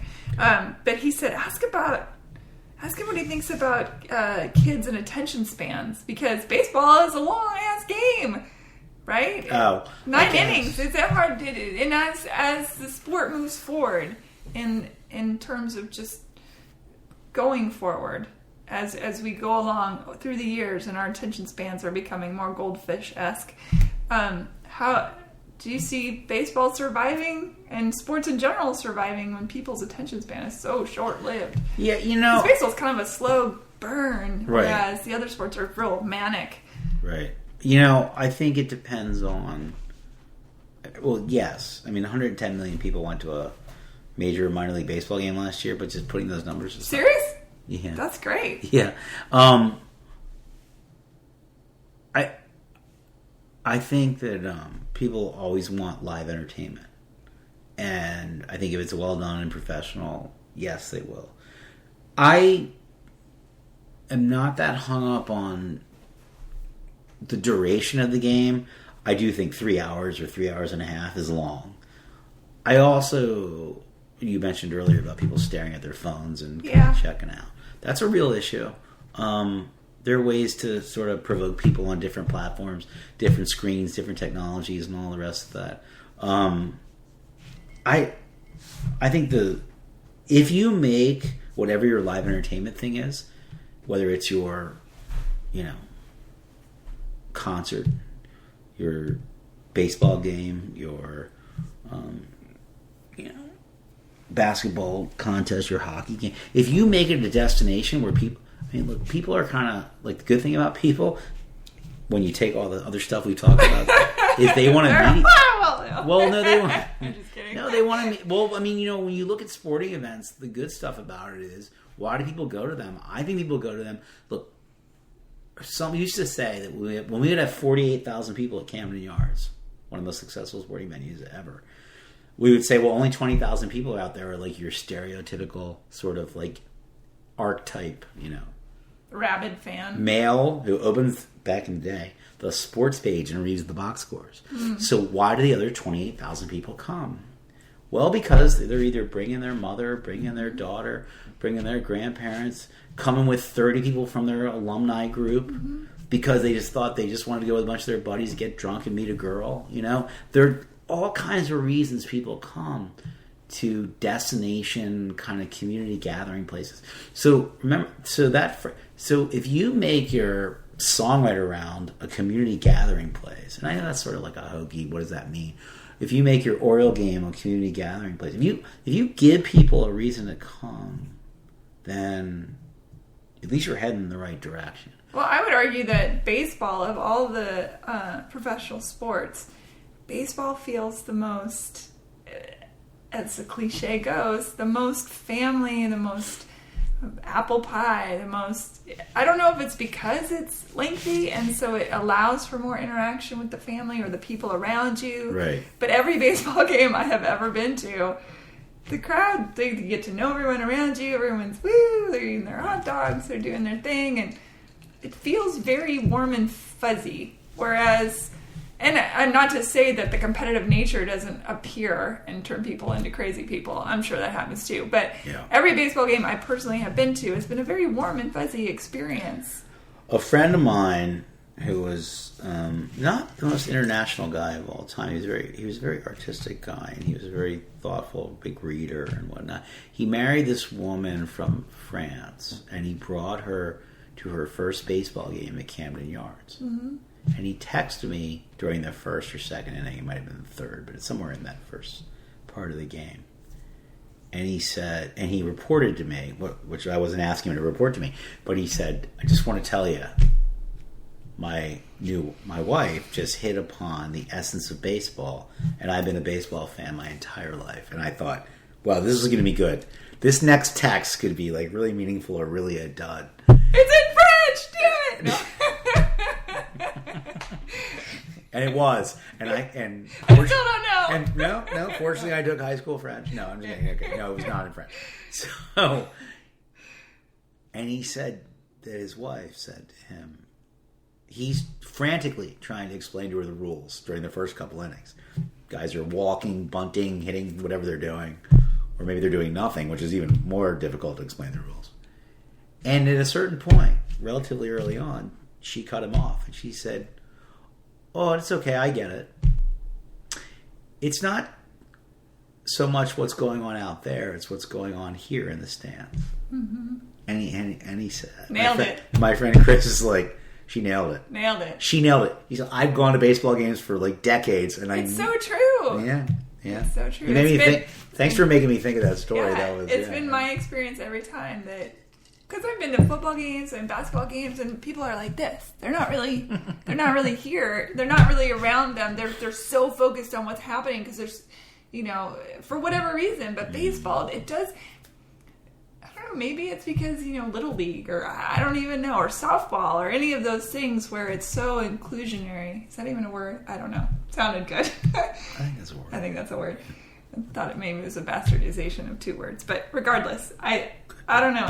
Baseball feels good. It's good. I think you're a great spokesperson for that medium. I mean, of all the sports that you could be a part of, it makes sense to me that you're baseball because you are a humanist. You do care about the people around you. You want to include them. I think that speaks to the sport that you are at the helm of, so to speak. It's pretty cool. Cheers to you, friend. Thank you. Thanks for being on the show. Thanks for having me.